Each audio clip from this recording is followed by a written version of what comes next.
All right, everybody, welcome in. We are live. Game 4 of the finals about to start at this moment, and we've got the DJ Khaled song going in the background. I know we're Spurs fans, but it worked for us in the Western Conference Finals, so we had to figure, I guess, we'll run it back for the finals. Down 2-1, chat. Hey, yo, they counted us out.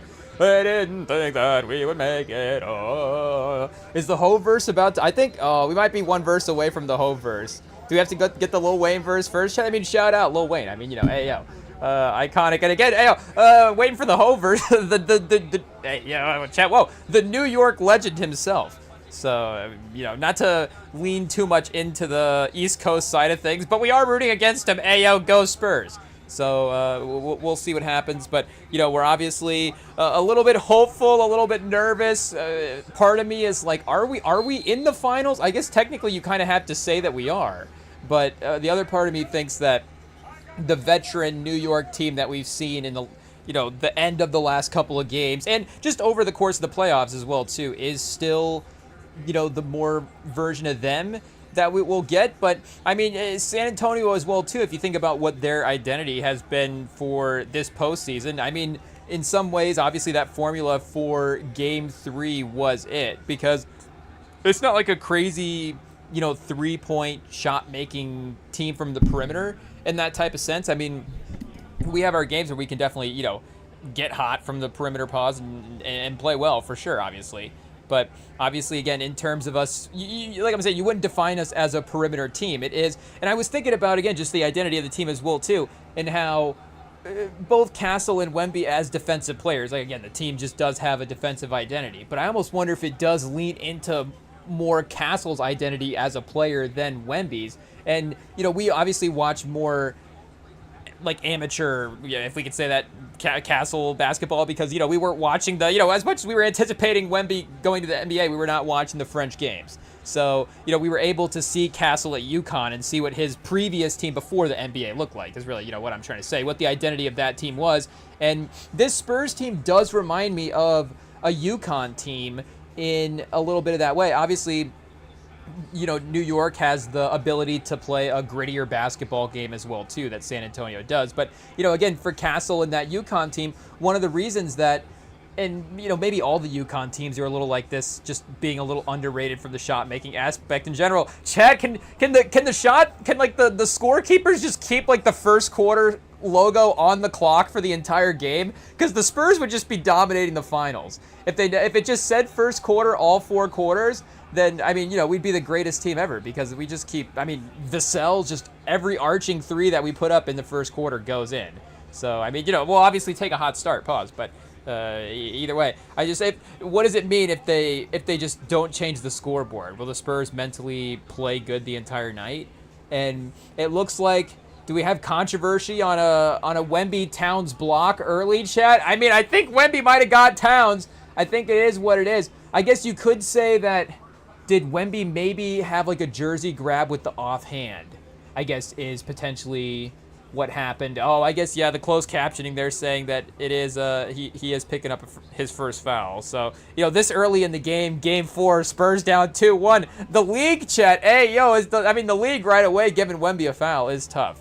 We hate to see it. Establishing all those, Wemby biased rumors, whatever we were saying, I guess, we definitely have thoughts about that. But going back to what I was saying, for sure about the Castle identity thing, like, this team does have that UConn sort of sensibility where it is going to be the defensive identity and the stops and the ability to just lock in for these possessions in these fourth quarters. And then on the other side, they're going to be able to get to the basket. Obviously, Wemby as a shot maker has a perimeter element as well, too. Castle has like a clutch 3 ability. I think Spurs fans would pretty much agree there. Again, I don't even know what the stats would say for Castle's 3-pointers, 5 minutes left in the fourth quarter, whatever. But it's just like every time you need him, and Harper as well, too. Every time you need those guys to hit a trusty shot, like, they do somehow manage to always step up in that way. They're in the finals this early on in their careers.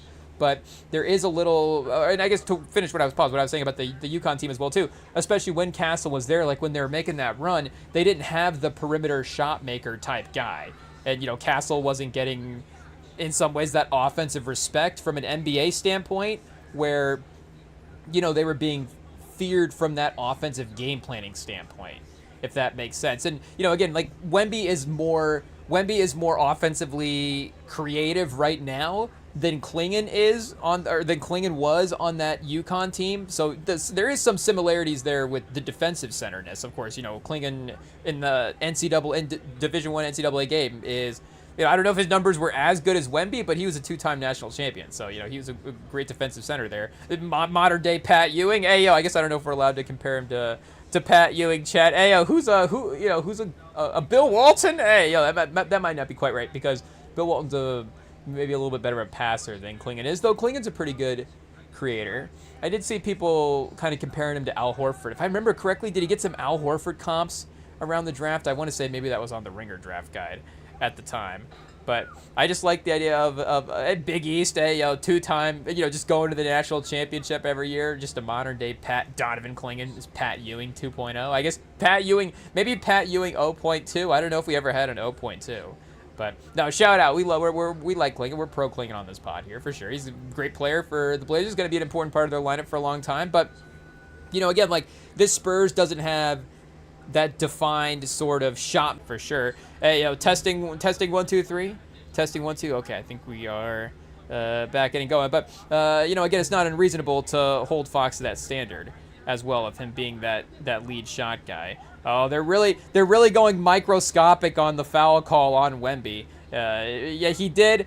I mean, you can see how in live action that grab on the lower part, pause on the jersey, the top part of the jersey, like around the abdomen. I mean, that's not even better, but whatever. But either way, for just the way that that hand is in there, whoa, it's gonna look like a foul call. But, again, you go back to the way that the Spurs were defensively locking in at the end of that last game, and that is going to have to be the way that they get back in this finals game. Hot take, they're going to have to play some good defense. But it's just going to have to be those suffocating possessions where they're not giving up any sort of ground in the fourth quarters. And then that way you're kind of...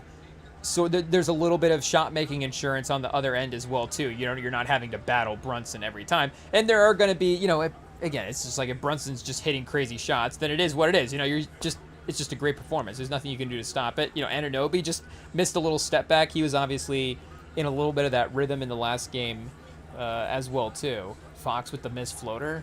But, yeah, it does seem like, and again, like, I don't know, just because I didn't see any of the French pro league basketball games that Wemby was in, I don't know what the identity of the team was, but I think the identity of the team was, and we did see it a little bit before Castle was there. Again, that's obviously not like a long time. Was it one season that Wemby played without Castle, and Wemby wasn't even playing like that many games? And, again, as a rookie, how much can you even judge style of play, identity as a team, whatever? But he was a very, like, free, rangy type player.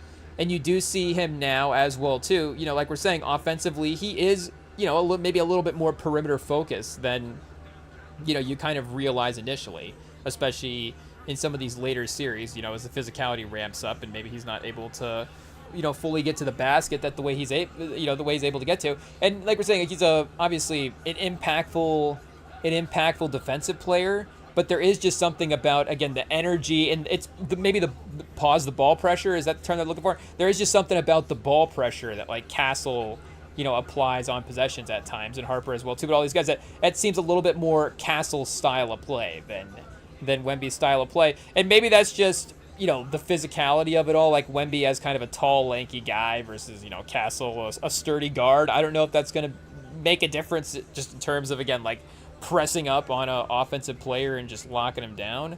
But it was the way that they were locking in some of those defensive possessions. And, shout out to those UConn teams that were winning national championships as well, too. But, it was reminding me of the Castle UConn era teams where, again, they may not have to have, like we're saying, the definitive shot maker type guy to be the team that ends up winning it all.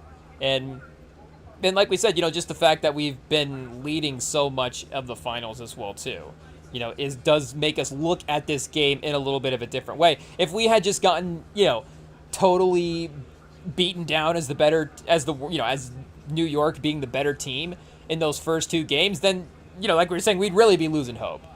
for this game 4, and it'd just be like, okay, New York slipped up for that one, but they've been better. But I was trying to do some research as well too. I couldn't get Gemini to give me the stats; it wouldn't load. My brain's broken. But it was like I was trying to figure out like minutes led for the finals. I guess maybe we could go back and just look that up into the box scores as well too. Does it have that listed as a team stat? I don't remember if it does.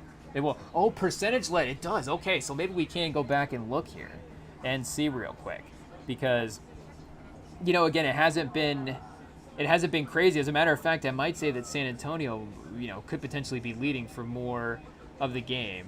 So 56 to 41% in game 1. Hey, I'm not going to be able to do the math to average all the percentages out, but 47 to 50 in game 2. So I would still say the Spurs are in the lead, because that's only minus 3% in game 2. And then if we go to game 3, again, where San Antonio actually won the game, they led for 78% of the game. So yeah, you can almost say that, I don't even know if this is going to be accurate, but I mean, the Spurs have definitely led for more than half of the series at this point. And we could even break it up further and go, second half lead as well too. Or a fourth quarter lead. How specific do we want to get? But again, either way, that's like we're saying. And we were ranting about that earlier with the people saying like, oh, is this New York team going to be in San Antonio's nightmares? And it's like, I don't even know if this New York team is definitively a more talented basketball team than the Spurs team. It's just a more veteran, collected, sort of in their rhythm basketball team than San Antonio, if that makes sense. But again, even still, just the athleticism, the basketball talent, the defensive abilities that San Antonio does have still has allowed them to lead for as much of this finals as they've had. But that is also the other disappointing factor, is when you're leading this much, you have to take advantage of it. And the fact that New York is potentially as, equal of a team as they are. I'm saying potentially, we're now just discounting them. No, but the fact that they are as even, to sometimes playing better than San Antonio as they are. And we can't even admit it, Chad. It is what it is. But still, like we're saying, it's not like totally 100% definitive all the time. But I'm sure, like, what's the like the Warriors? The Warriors versus, I'm sure like the Warriors versus the Celtics in 2022.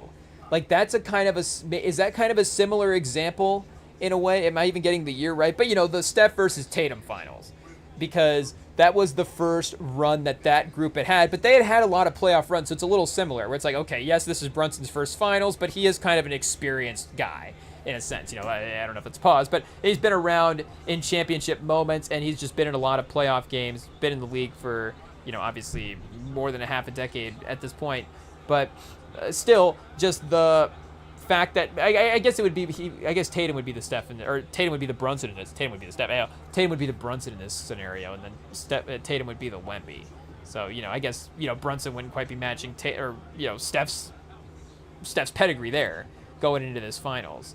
But there was some case that maybe that Celtics team was more talented than the Warriors team from that time. And, Clay was still playing pretty well. Like, they still did have a really, really good version of Draymond as well, too. I mean, Draymond's obviously still a productive player in a lot of ways. But he was still, again, able to obviously be a finals impacting player in a major way. And Clay's still valuable rotation, but then you're able to supplement some of those guard creation minutes with Poole. And Wiggins was just having a phenomenal playoff run as well. You had Steph creating for him, and then him defensively was just able to be a force for them that entire run. But again, it wasn't like the Warriors were definitively better than the Boston team. So, and that is a little different, because you just get absolutely roasted by Steph. So I don't know, I guess we have to go, Bill Simmons will have to call in and tell us, like, how many, I guess we'll be careful about what kind of questions we're asking him. But, like, how many nightmares does he have about Steph Curry? I guess is essentially, again, we tread lightly, pause. But just from a fan standpoint, like, how many times are you walking and then it's just like just get like a flash of light and it's like, well, was that a Steph Curry 3-pointer from the finals? No, that's just like a car passing by or something like that. It's like somebody throws a trash, somebody throws like a can into a trash can, and you just hear it hit the basket, and it's like, wait, did he make another three? It's like, oh no, somebody's just throwing something away. But again, we'd have to ask him about the fan PTSD there for that Steph Curry kind of performance. But again, I guess it would just not. I guess, and maybe, like they're showing some of the stats, like Brunson, with all due respect to Brunson, we don't want to give him some extra motivation here, but he hasn't quite been Steph Curry in that playoff series. Like, that was a really great finals from Steph. I mean, we were going back and looking at the Giannis run, seeing, could Wemby do this? Like, what, how crazy was this Giannis run? It wasn't like Giannis was just playing well. Like, it's just like historic stuff that Giannis was doing. And, Steph was a little bit in that category as well, too. Where it's not like just like, oh, Steph is, and I'm, casually kind of reducing down his game as well, too, his normal game, but it's just not like, oh, normal sort of great Steph Curry play. It's like, oh, and then he went to this other level as well, too, that just elevated him into that all-time status, where he's just completely, and utterly unstoppable, and whoever you're throwing on him, it doesn't matter, and he's just hitting every shot, and the clutchness as well, too, and, again, kind of having the good, efficient performances in that moment, not just having to jack up a bunch of shots or something like that at all. It all obviously kind of came together there, pause.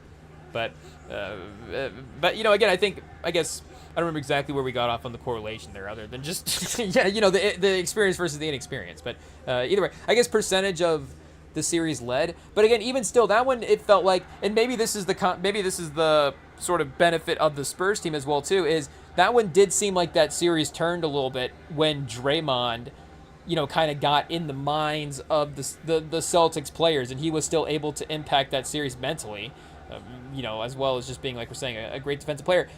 It doesn't seem like San Antonio has been mentally defeated by this team. So, again, obviously, it doesn't mean that they still can't go down 3-1 here tonight in this game. But at least you do have to, I guess, assess that as a difference as well, too. But, again, it's like if Tatum isn't mentally defeated by, Draymond and Steph Curry or Smart or whatever back in the finals, does that mean Steph Curry is just not going to win that finals? Like, maybe it was just he's just, bound for just that great moment. It's just, in the timeline for him to happen there in a way. But Castle, chat, hey, driving across the lane, falling away, taking the contact, a little midi. Again, Castle, like we're saying, the timely buckets. You don't really know what the shot's gonna look like when he's queuing it up with the dribble pause. But again, he will seem to find a way to get on balance and make it work. I mean, Bridges, kind of falling off the other way, and again, Bridges this year, maybe we look at the percentages like a better maybe perimeter player, obviously, than Castle, but it's one of those things. I don't know. Do New York fans trust Bridges' shot making, as much as the Spurs do Castle's shot making? I mean, there's another three right there, and again, Bridges is like a really great player. I'm not trying to diminish him, but we were obviously, really, really hyping up Castle's trade value, just his general player ranking in general this year. I mean, I wasn't against introducing him. I mean, hot take, the Spurs fan wanted to introduce him into the All-NBA conversation, but, I think it was a little relevant for a 60-win team. I think it's fair to say, again, hindsight's 20/20. I think especially after this playoffs, it's easy to make this take, but I think it's fair to say he was more important to the Spurs than Chet was to OKC. I mean, we could have pinpointed maybe a couple other people to have on All-NBA as well, too. But Chet, hey, 22-10. I mean, I don't even know what to think, because again, these first quarters don't even matter, as well. And I mean, maybe AI did script this finals, because whose idea was it to just have both teams lose both home court games? Like, that's probably happened before. It's definitely obviously happened in a playoff series before. Has it happened in the finals before? That would almost seem impossible. Do we have to look that? I guess, do we trust the Google here? Look that. Have both finals teams lost both home court games to start? Let's see if this is even a realistic thing. Well, I guess we have to spell everything, right? It says, oh yes, in this bizarre anomaly, the Spurs. Oh, Chad, it already gave us the answer. It says Spurs versus Knicks. Hot take. So does that mean it knows the Spurs are going to win? Do we have to say before that? Have any finals teams lost both home games to start before 2026? Just to, I guess, be clear, since it says no, virtually impossible for both teams to lose both their home games to start the series. By definition, the series opens with the higher seed. Blah, blah, blah. San Antonio. Oh, 1995. Orlando lost the first two home games of the series to the Rockets. In 93, the Bulls dropped the first two Rockets games against the Rockets as well too. So maybe the AI is just not going to go back that far, because both of those are grouped pretty close together. But it is, again, also realistic to say that through the first 4 games, one home team would have gotten a win there at some point. So I don't know what that means for the series in general as well too. Somehow New York has home court advantage because the Spurs have home court advantage. I don't even know how that works. Imagine, chat, all these years, that's the biggest joke on the Knicks. Even if the Knicks win the finals, what do New Yorkers think if it's like MSG was not home court advantage for the Knicks? Hey, all these years of them waiting, it's the best venue in sports and they can't even win it. Neither team can win a game in their own stadium. But just to get that sort of MSG aura of it all as well too. I mean, we're just setting it up for a jinx. It is what it is. Once Bridges starts hitting these shots, we gotta stop talking. But I guess Warriors versus Cavs would have been. I guess. I guess not even. Again, a team getting swept wouldn't have been that, because obviously one team would have won all 4. But it did say Rockets versus Magic. So 94-95. Let's see. But I don't think it's quite 100% what we're looking for here in terms of, again, it's a 2-2 series, but neither team ended up winning. Oh yeah, the Rockets swept that series. Hey, I forgot they swept that series. I mean, Chet, that makes us feel a lot better. Pause. And I did see Charles talking about that. I think that was at the end of game 2. Barkley was talking about that. Of course, I think him and Shaq are just looking for any opportunity. As much as their analysis is great, I think they're literally just watching basketball, thinking like, how can they make fun of each other? But I mean, it does obviously, again, provide for a great TV show as well. But he was, immediately pointing out, he's like, oh, Shaq, you got swept in the finals by Hakeem. He's like, it happens. And this is when they were talking about Towns. Towns is roasting Wemby. Like Wemby's, getting. Here's a veteran sort of, having Wemby his settle down moment or whatever. But, Charles was like, oh, Hakeem did it to Shaq in 95. So the point was, I guess, is Karl Town Hakeem's? I don't know. But the point was, Wemby can still be Shaq, obviously. Like, you can still have that moment of shock and, get destroyed in the finals or something, and still bounce back and be one of the absolute greatest players to ever play. Shaq, literally like the most dominant player that's ever played in the NBA. Obviously unstoppable in a little bit of a different way than Wemby was, or is, currently right now, and projects to continue to be. But still, either way, just on the obviously short list of most unstoppable guys that we've ever had play in the NBA. But still, he got kind of punked a little bit in that first playoffs. I mean, the obvious examples or not the obvious example, but the sort of one, historic example that Wemby gets comped to a lot, of course, is Kareem.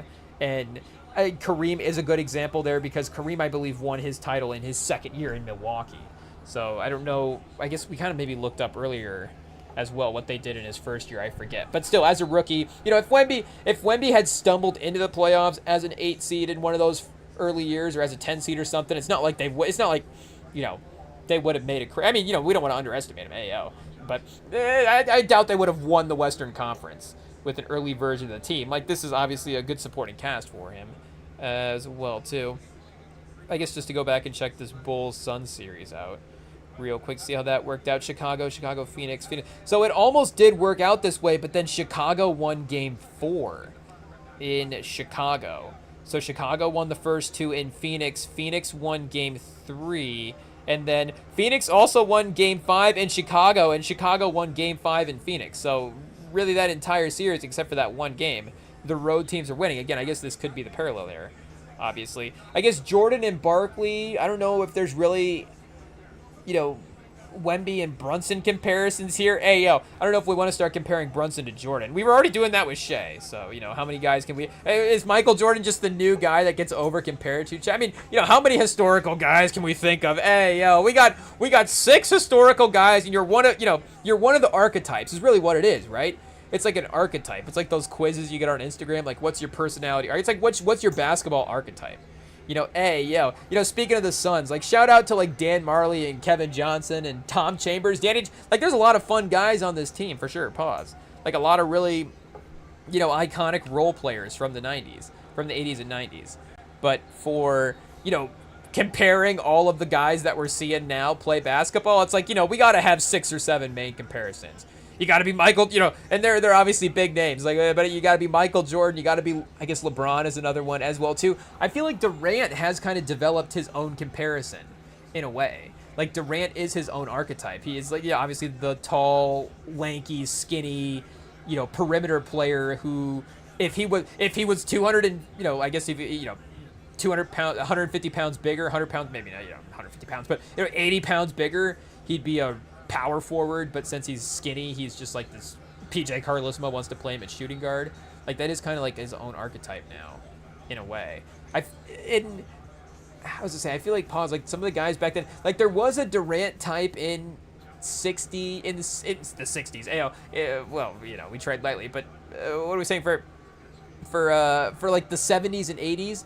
There definitely was like a Durant type. Like, was McAdoo a Durant type? I don't think he was. But I think there was maybe like some 6'9" Durants, if that makes sense. Like some 6'8", 6'10" Durants, just some shorter, not as tall, skinny guys. Where then, you know, as time goes, now all of a sudden Durant's 7 foot. And some guys are one of ones as well too. Like speaking of Hakeem, like some guys, you know, Hakeem, you get the footwork comparison if you do a good spin move in the post. But nobody actually gets their entire game compared to Hakeem. I guess, you know, MJ, speaking of the 84 draft, you know, does MJ get his game compared to more often than Hakeem? I guess MJ is a standard in the league in a different type of way as well, too. So his name is going to be brought up there more.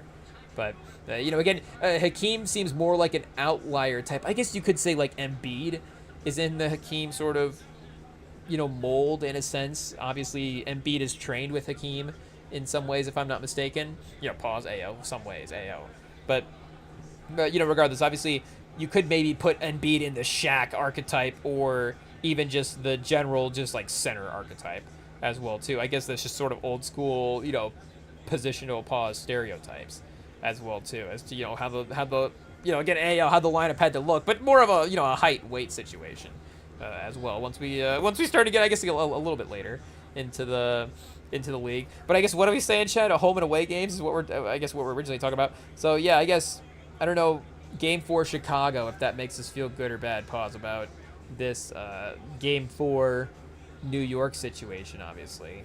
But again, that math just does seem a little unlikely. So that is a little nerve-wracking. Anyways, but MJ had 55, Chad. Oh man. So I don't know. Is Brunson gonna go crazy in the second half?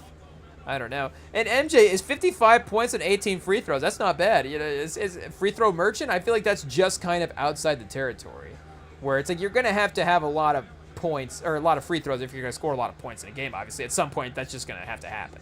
But how many did Bam take? That's obviously the new gold standard. What did he hit, like 40 free throws in a game?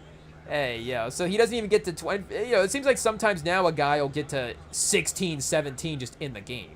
Obviously, and that'll just be his game as well, too. He doesn't even have 55 points on top of that. It's like, 17 points, and he was 13 for 16 on free throws. It's like, what? Hey, yo. Shout out. Obviously, Rockets, James Harden was iconic back in the day, but there was some games like that where if it was just going poorly, you'd be like, and then James Harden, once again, 21 points tonight. And you're like, he was 17 for 19 from the free throw line. You're like, he had 19 free throws? Jeez Louise. Hey, yo. Like, there were some crazy James Harden free throw nights. And maybe Shea, do we need to have a foul drawing clinic with Shea? I don't know. We need to bring him in and teach him how to draw fouls. But if you go through and watch the James Harden tape, and I do remember watching a video as well too. There was like some sort of Men's Health magazine trainer video. Like James Harden's trainer did an interview with Men's Health magazine. I forget, they did like one of I don't even know if they still do it as well too, but I used to watch it more. It was like the celebrity. They used to do a couple where it was the gym and fridge, where the celebrity would take you through their home gym and then you would go, like, they would open up their fridge and they would just show you what's in their fridge as well too, Chad. I mean, what just a classic YouTube show. Just let me go see what's in these celebrity, I guess not bodybuilders, just like actors working a role. It's like, what's in Chris Hemsworth, Chat? Whoa, hey, yo. I think we might have just accidentally developed a rapper name there, but what are we saying? Chris Hemsworth, hey, yo. It's just like, what is in Chris Hemsworth food? or his fridge before, like a Thor movie or something like that. I remember there's an Arnold one where just the Arnold gym and fridge is obviously iconic. There's one where he's like makes a smoothie and just puts a whole egg in the smoothie. You gotta blend the shells and the yolk and everything. You don't wash your hands, so you get the germs, and you put the eggshell in the smoothie. I guess we gotta workshop the Arnold chat a little bit. Hey, yo, it is what it is. But what are you saying? And then there was another one where they would do the train-like series. So it'd be maybe it would be like a dual interview. It'd be like, okay, Hemsworth is on the train. Like, I guess we're getting a gym and fridge next for Hemsworth. But, it's still cool anyways. And you'd sort of get a little routine. It'd be like, oh, Henry Cavill's Superman shoulder routine. I think that might have been like the original one. And then after that, I'm trying to think. There was one other really, really iconic. Oh, maybe did Hunnam do one? That might have been, there might have been a Hunnam video as well, too. Where he's just like, I just go out to the park and just do like 75 pull-ups and 100 push-ups, and I'm just, naturally a fit guy. And it's like, hey, you know what? I guess shout out. That's cool. It's like, that's all I have to do is just go do. I mean, that's not all, all you have to do, but still. And, maybe obviously it's different for everybody as well too. But still, if you're talking 100 push-ups in a day, that still is pretty reasonable. And even if it is, a bit of a challenge. I don't want to, disrespect anybody's journey. If it is a bit of a challenge, I guess I just mean that to say that don't feel overwhelmed if you're thinking like, hey, how do I start doing 100 push-ups a day? Like, it's pretty doable. Even if you're not able to get to a set of 10 consistently or anything. Hey, do literally do 100 sets of one push-up. And then, hey, we're really breaking it down, scientifically over here. But just, you don't even have to sit there and just, pause, like pump out reps. Hey, I'm just going to bang out 100 push-ups. Like, just lay on the ground and push yourself off the ground 100 times. Like, if that's where you have to start, hey, that is 100 push-ups. Like, just go get her done. But, again, that's still, at the most, I mean, do we have to do math, chat? Hey, it is what it is. Like, what's 100 divided by 60? So 60, so you're, if you do 2 push-ups a minute for an hour, you're at 100 push-ups. You're like an hour. Hey, but again, that's if you really just only do 2 push-ups a minute. So, your first couple minutes in, you might knock out like 12 push-ups in like the first 3 minutes. Hey, and then now your math is severely cut. You're like, okay, you got 80 some to, or I guess 70 some to go. Hey, but then you're right there, and you could get it done in 30 minutes instead of an hour. It's still doable, and especially if you're doing it at home, you don't have to account for travel time to the gym as well too, which is something to definitely speed up. That's just sort of whole, just the whole timeline of it all as well too, if it's just not a part of the day you want to commit to. Hey, chat, I've been thinking about, I guess should we say this, or is anybody from the restaurant listening? Hopefully not, or maybe hopefully just tune out for a second. I was thinking about, like, do we need to go get a job as a personal trainer somewhere in a gym, like an uncertified trainer, and just say like, just cook up some Instagram routines for these people to try, chat? I mean, not to say that we've seen the people in the gym training people, but maybe we need to play a new game called Am I the Jerk? But speaking of the trainers, I was at the gym today, and you have your squat rack situation. I was working out, and this is not like a busy gym by any means. Again, it's not like a ton of squat racks there. There's only 3, but I was the only one using one at the time. And this lady has this other lady, older lady, chat. Hey, settle down. But we got this older lady with the personal trainer. Kind of like a couple older ladies. The one older lady trainer's walking the one older lady through the workout. And it's like there's like multiple empty squat racks, and they're only grabbing equipment off of the one that I'm using in the middle of the sets that I'm working out on.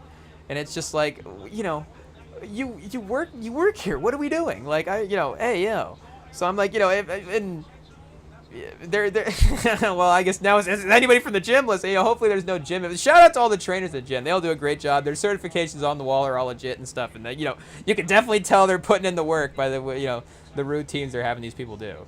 It is what it is. But I was like, can I just be a personal trainer? Like, is that, could that just happen? So I don't know. We're workshopping our 100 push-ups a day speech, I guess we have to give somebody.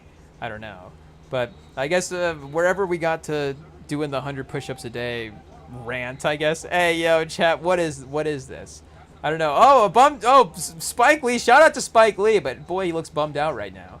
I got to tell you, a little unfair to Spike. I'm trying to think of how many times they've cut to him so far in the finals. You know, Chalamet, it's just like the only person that you see when the New York sideline is celebrating. It's like the minute they hit a three, we're right pan into Chalamet. And then, just we're forgetting about Spike Lee in this whole setup. Like, hey, Spike Lee is the director. I can't believe none of these cameramen are like, oh, we have to just get Spike Lee on camera. Like, are they not obsessed with film, chat? Hey, did none of these NBA cameramen go to film school? Are they not just randomly, going to Spike? I mean, these cameramen have some autonomy. I mean, we watch college football, chat. Hey, whoa. Like, these cameramen are just, pointing the camera out there. It is what it is. So, pause. But, again, we watch the broadcast. We have evidence. It is what it is. But, none of these cameramen are just like, celebrate, the New York sideline is celebrating. Let's cut to Spike Lee. The director, chat, what's the director doing? Like, the director's not cutting to the director, the New York director. I was going to say, is there another better New York director? Is Scorsese. Well, obviously the film bros are going to argue Scorsese. Hey, it's close, for sure. But I don't know if Scorsese is obviously, as connected to the city in a way. And, the Knicks, specifically, the way that Scorsese, I don't know, has Scorsese ever been courtside at a basketball game? I'm not sure. Maybe Scorsese's like a fan of a different team. I'm not sure. Martin Scorsese, NBA team. Let's see what he has, chat. Let's see what evidence we can... He does not have a famously team and is famously not known to be an avid basketball fan. Or a fixture at local arenas, unlike other New York-based directors. Who could that possibly be? While he was born and raised in New York City, has never publicly adopted the New York Knicks or any other franchise as his own, chat. Hey, I'm trying to think, when did he grow up? Because he would have grown up, I mean, was he too old by the time Willis Reed was walking out onto the court? I don't know. But, it seemed like it would have been some good times there for the Knicks. And then Lawrence Taylor for the Giants. I don't know, the Yankees. I don't know every great player that's ever played for the Yankees, but I'm sure he saw Mickey Mantle and Derek Jeter, so it's not like, it's not like did Joe DiMaggio play for the Yankees? This might be a different era of Hollywood than any of them that Scorsese was in, but I guess we're talking about him as a young boy, right? Just as a kid sports fan, growing up with the whimsies of these New York legends. I don't know. We're not as gifted with the writing, I guess, as Scorsese is. It is what it is. But either way, he wasn't captivated by New York sports stars, I guess, when he was a kid. And I guess he hasn't really, ever really, I was gonna say, integrated sports into his movies. He'd first be like, well, Raging Bull, one of his early movies. It's like, yeah, sure. Obviously that's a great movie that he's done. But again, he's never obviously been just like an avid sports reference or making that a part of his worlds as well too. I guess obviously it's a little bit of a I just look up Wikipedia on Wikipedia. It's a little bit of a not every director is just like obviously obsessed with sports in the way that a guy like Spike Lee is to work it in all of his movies. But even say we might have to go back and watch Raging Bull. I'm trying to think, is that a boxing movie or is that a character story, chat? Hey, but I guess you could say that for Spike's sports movies as well too, right? Like, is He Got Game a basketball movie, or it's a father-son movie, right? Hey, it's more than that. So, that's obviously, I guess, just the heart of a good story. But yeah, I guess he's never been a big sports guy as well too. Yeah, born and raised New York. 42, chat? Born in 42. So he would have easily have been old enough to know what was going on with Willis Reed and Walt Frazier. I mean, there's no way Scorsese... I mean, the fact that Scorsese and Walt Frazier haven't collabed in their career is honestly... that's just disappointing. I can't believe that haven't happened. I guess you can't really... again, I don't even know if Scorsese would have thought to do that. Like, if we, Scorsese, I guess, do we have him on the line right now? Let's welcome in Martin Scorsese. Scorsese, why have you never worked with, who do we just say, chat? Hey, now we forgot. Chat, Scorsese just hung up. Oh, no, we lost him. That was close. We almost talked to Scorsese. That was exciting. IT, shout out for for getting him on the phone. But the fact that he's never worked with Walt Frazier is very disappointing. It just the like, I don't, I wouldn't say Goodfellas is obviously the New York connection that could be made. I don't think he could be Walt Frazier in Goodfellas. We might have to go back and check the timing on that. Hey, was Walt Frazier actively playing basketball when Goodfellas was going on? But he could have, like, Walt Frazier should have been cast in Casino. Like, that's 100% something that should have happened. Like, I mean, we're talking about easily, I guess, is it easily the most fashionable basketball player of all time? We keep randomly comparing Walt Frazier to Shea. I don't know why. Everybody keeps comparing him to MJ. Hey, Shea. We're like, can Shea get past Walt Frazier on the legacy bar first? And if we're talking on the court, I think very true. Walt Frazier's a beast, but also fashionably as well. We're talking about one of the most fashionable guys that has ever walked on planet Earth, for sure, but just in the NBA as well too. I mean, that would be interesting to. I mean, if we had to send a delegate for the eras, if that made sense. I mean, like, look at this, chat. Like the I don't know, Zorro fit that he's got here. Like, this is crazy. Like, if we just had to send a delegate for like the 20th century fashion, for like the all-time fashion show. And it's like, we've got the toga from the Roman Empire. How many different eras of fashion can we, name at this point? Hey, and then I guess how many it's like, we got the robes from this group over here, and it's like, whoa, hey, But, again, if we have all these different, cultures or whatever battling in all these different eras and just all history, if we have a delegate for 20th century American fashion, we're sending Walt Frazier. I'm telling you, he's the most fashionable American of. I mean, I guess IT is going to be listening to us at this point, but most fashionable. I guess here, do we ask? We might just have to go straight to the AI source for this one. It is what it is. Most fashionable, and there's so many great fashionable athletes as well too. Not just Walt Frazier. It could be, across any era. But most fashionable, I guess, person in 20th century. I guess because I don't know if, and I guess you could send a delegate from every decade of the centuries for American fashion as well, to every 5 years. But just as like an overarching theme. I don't know. I feel like that is still a pretty good, a pretty good delegate send there for sure. Aubrey Hepburn, chat. We're sending Aubrey Hepburn. Oh, Princess Diana? I guess. Hot take. Walt Frazier more fashionable than Princess Di, chat? I think so. I don't know. Aubrey, well, what does this say? Aubrey Hepburn didn't just wear clothes? Whoa. She established an entire aesthetic. Oh, okay. In collaboration with designer Hubert Givenchy? Hey, I guess we can't speak. We need Wemby to call in and pronounce these fashion brands for us, I guess. But she popularized the little black dress in Breakfast at Tiffany's. I guess we know what we're queuing up later. But her style was defined by minimalist elegance. You got me there. Cropped trousers, ballet flats, stripped boat neck shirts, and oversized sunglasses. Is that where Jack Nicholson got his later look from? She proved that simplicity could be incredibly high fashion. I guess Princess Di number 2. Cary Grant, the first guy on the list. David Bowie. Oh, Prince is another one, and MJ as well too, for sure. I feel like, I almost said, do we have to give Prince the more fashionable award sort of thing? But I guess if we had to take a side as the MJ fan.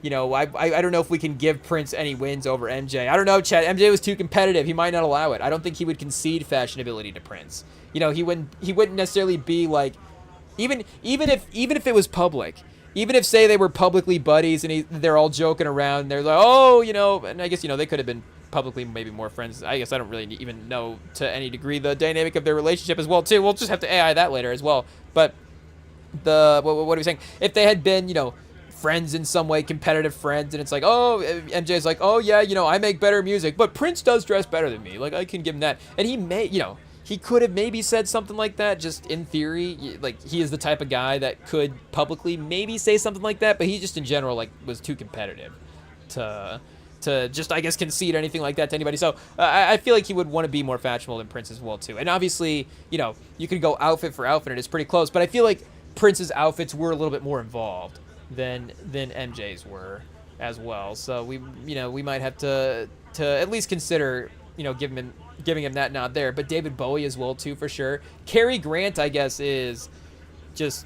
Like, is Cary Grant a good dresser, or is Cary Grant just really handsome? I don't really know what this ranking is doing here, chat, because, you know, obviously it says classic menswear, and it's like, yeah, they were wearing suits back then, but I don't know if you could actually call that era for the guys, like, fashionable, if that makes sense. Like, suits, just in general, are iconic, but they still needed a couple more years to get tailored in the right way. By the time we get to the 70s, like, the suits, and there is obviously some eras in the suits where it's like, oh, we're doing this with the pants and we're doing this with the suit fits. Like, yeah, it gets crazier. But if you're going for just a standard suit in the 70s, the standard suit in the 70s was, I think, tailored a little bit better than the standard suit in the 50s. Hot take. But, you know, hey, you didn't expect that one here, chat, in second quarter of Finals Game 4. But it is a 22-point game. So, you know, we're glad to see it. But it does mean we have to do a little 20th century fashion corner. It is what it is. I guess Jacqueline Kennedy, for sure. Jackie O, number 5. Honorable mentions, Coco Chanel, James Dean, Twiggy. Hey, yo, Twiggy in the 60s, chat. So no mention for Walt Frazier whatsoever, I guess, in terms of most fashionable people of the 20th century. I guess maybe they're giving him 21st century as well, too. You know, two centuries, because he is still fashionable today. But, you know, I feel like he still has to be mentioned as well, too. Fundamentally changed the relationship between sports and fashion, essentially the concept of the modern NBA tunnel walk, decades before it became a staple. The birth of Clyde. High flyer fashion. Mink and full fur coats. Again, we were talking about Frank Lucas the other day. Like, you know, Walt Frazier just, you know, kind of NBA's Frank Lucas in some ways. Hey, yo, chat, NBA's American Gangster? Do we have to start calling Walt Frazier American Gangster? I mean, that is kind of sick. Hey, yo.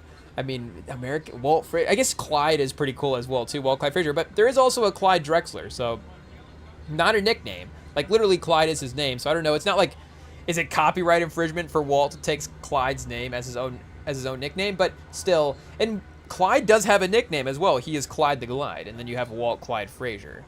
And I guess Puma released the Puma Clyde as the low top suede. I think that is pretty iconic as well, too. But we could start calling him American Gangster. Would be pretty sick. Let's see if we can get some of his best looks here. What are some of his best looks? Did he have a fashion person, chat? Hey, yo. Can we get Walt Frazier's fashion person on just the line, or can we hire him as well, too?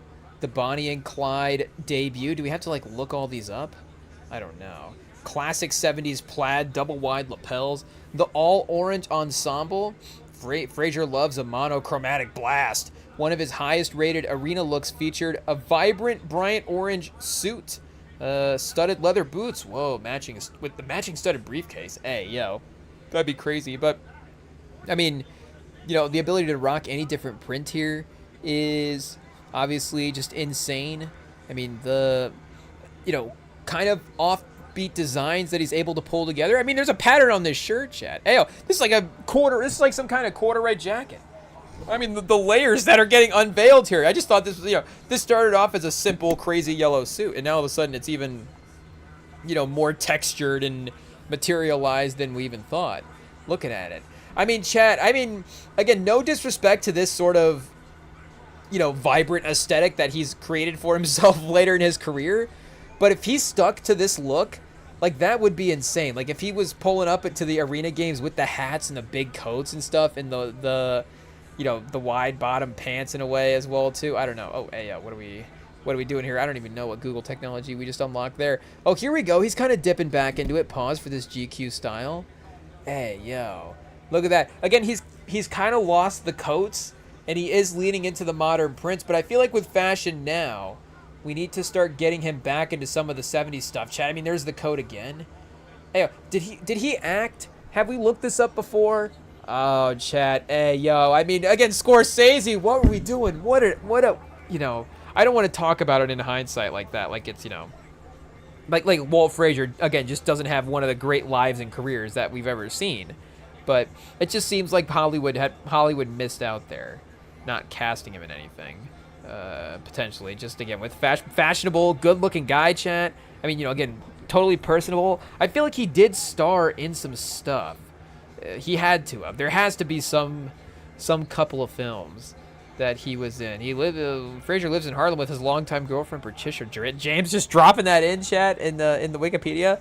They live in their home. Whoa. He is the father of a son referred to as Walt Jr. and later Walt III. Oh, I thought this was going to say he had a Walt Jr. and a Walt III. I was like, chat, and he has 2 kids with the same name. I mean, this is just like the most iconic guy that's ever lived. But what does it say? Being sent to Serbia? Hall of Famer Walt Frazier says being traded to the Cavs is like being sent to Serbia. Hey, yo. I mean, again, chat, you just can't stop him. You just can't stop him. Shout out to Cleveland. Again, that's a quote from Walt Frazier, not from us. But he did say that being traded to Cleveland is like being traded. Or I guess Siberia is actually the case. I don't know. Is Serbia a place? I think Serbia might be a fictional land. I'm not sure. But Siberia is one of the most brutal places on Earth. So, yeah, you don't want to go there. They barely even set movies in Siberia. Chad, I just got a chill through my spine looking it up. Siberia, the massive geological region of North Asia, comprising almost 70% of Russia's total landmass. I mean, hey, yo, it's like we're in enemy territory just online. Hey, yo. Whoa, IT, what are we allowed to say over here? Is Siberia a country or a part of Russia? Siberia spans it's like the ocean. It's like the frozen ocean. Hey, yo, Siberia. We're just making nicknames left and right. The frozen ocean. Has anybody called it that? Oh, chat, what is this? What am I looking at? Hey, yo, chat, my butt's tightening. Hey, yo, whoa. It's like pictures of the vast ocean will do that, but the thought of Siberia will do that as well. Chat, what's more terrifying? DMS REMINGTOM Pod will put up a poll. What's more terrifying? Would you rather get stranded in deep space, the ocean, or Siberia? Hey, yo, chat, it really is quite a thought experiment. I mean, you're obviously, I guess, more likely to live in Siberia, but maybe that's the problem. Hey, yo, just drop me off in space and call it a day. Maybe there would be something creepily beautiful about disappearing into space. I don't know. Actually, I think you suffocate, so it's not actually that. I think it's actually, it's actually very less beautiful than that at all.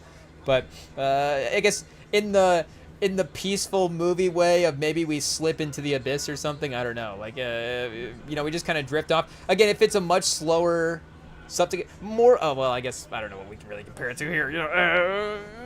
But either way, if it was just if it was a steadier drift off situation, then maybe that would be there. But again, just the idea of being stranded with that much space. I mean, it really is, I guess, probably the most stranded amount of space you can be in the world, right? I'm trying to think, because the desert is the opposite of that. But I don't know, there is something less intimidating about the desert than there is the snow. Maybe it is the historical precedent of some of the some of the advantages of the do you say the military advantages of the snowy terrain? Obviously, that's definitely shaped some major geopolitical confrontations in the past. But Napoleon, chat, obviously, and other guys' names that we won't even honor by saying. But obviously a lot of people have been stopped trying to go into Siberia. Like, you don't necessarily hear stories, and maybe again because it's just like people. Well, I guess I guess it just depends on what stories you're hearing as well too. But not stories. Obviously, we're just what area you're researching or whatever. But again, I guess I'm just not as familiar with the military advances through the desert. Hey, yo, if that makes sense. I guess Lawrence of Arabia, Chad, does that count? Hey, yo, I guess I'm sure Alexander the Great's campaign would have been through the desert. Like the Ottoman Empire, is sweeping through there at some point. Hey, yo, but again, I guess empires do sweep through there, right? That's the point. Like, the point of Siberia is nobody sweeps through there.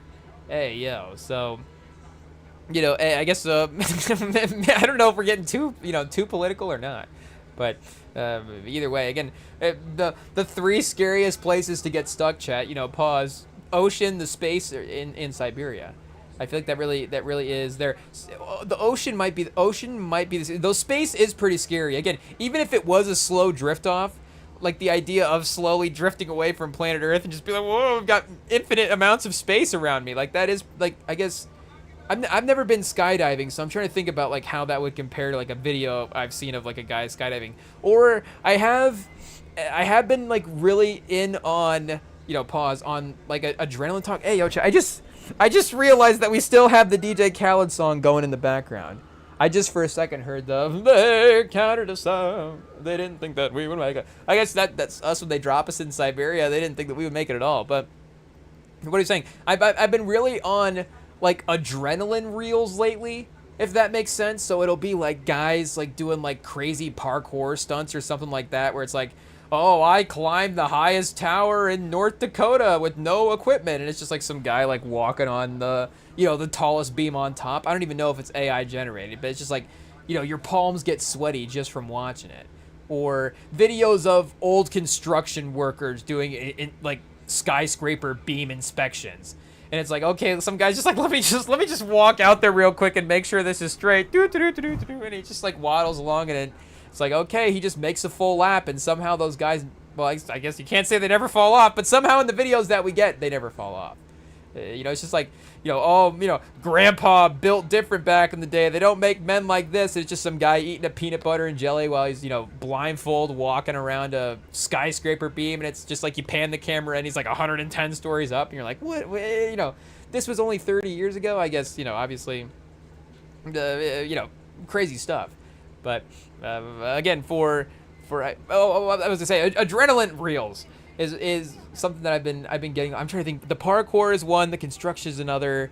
It really is mainly those. It's just balancing on like really high structures is going to be the bulk of it. Because again, even if the minute it goes into a controlled environment, it's completely different.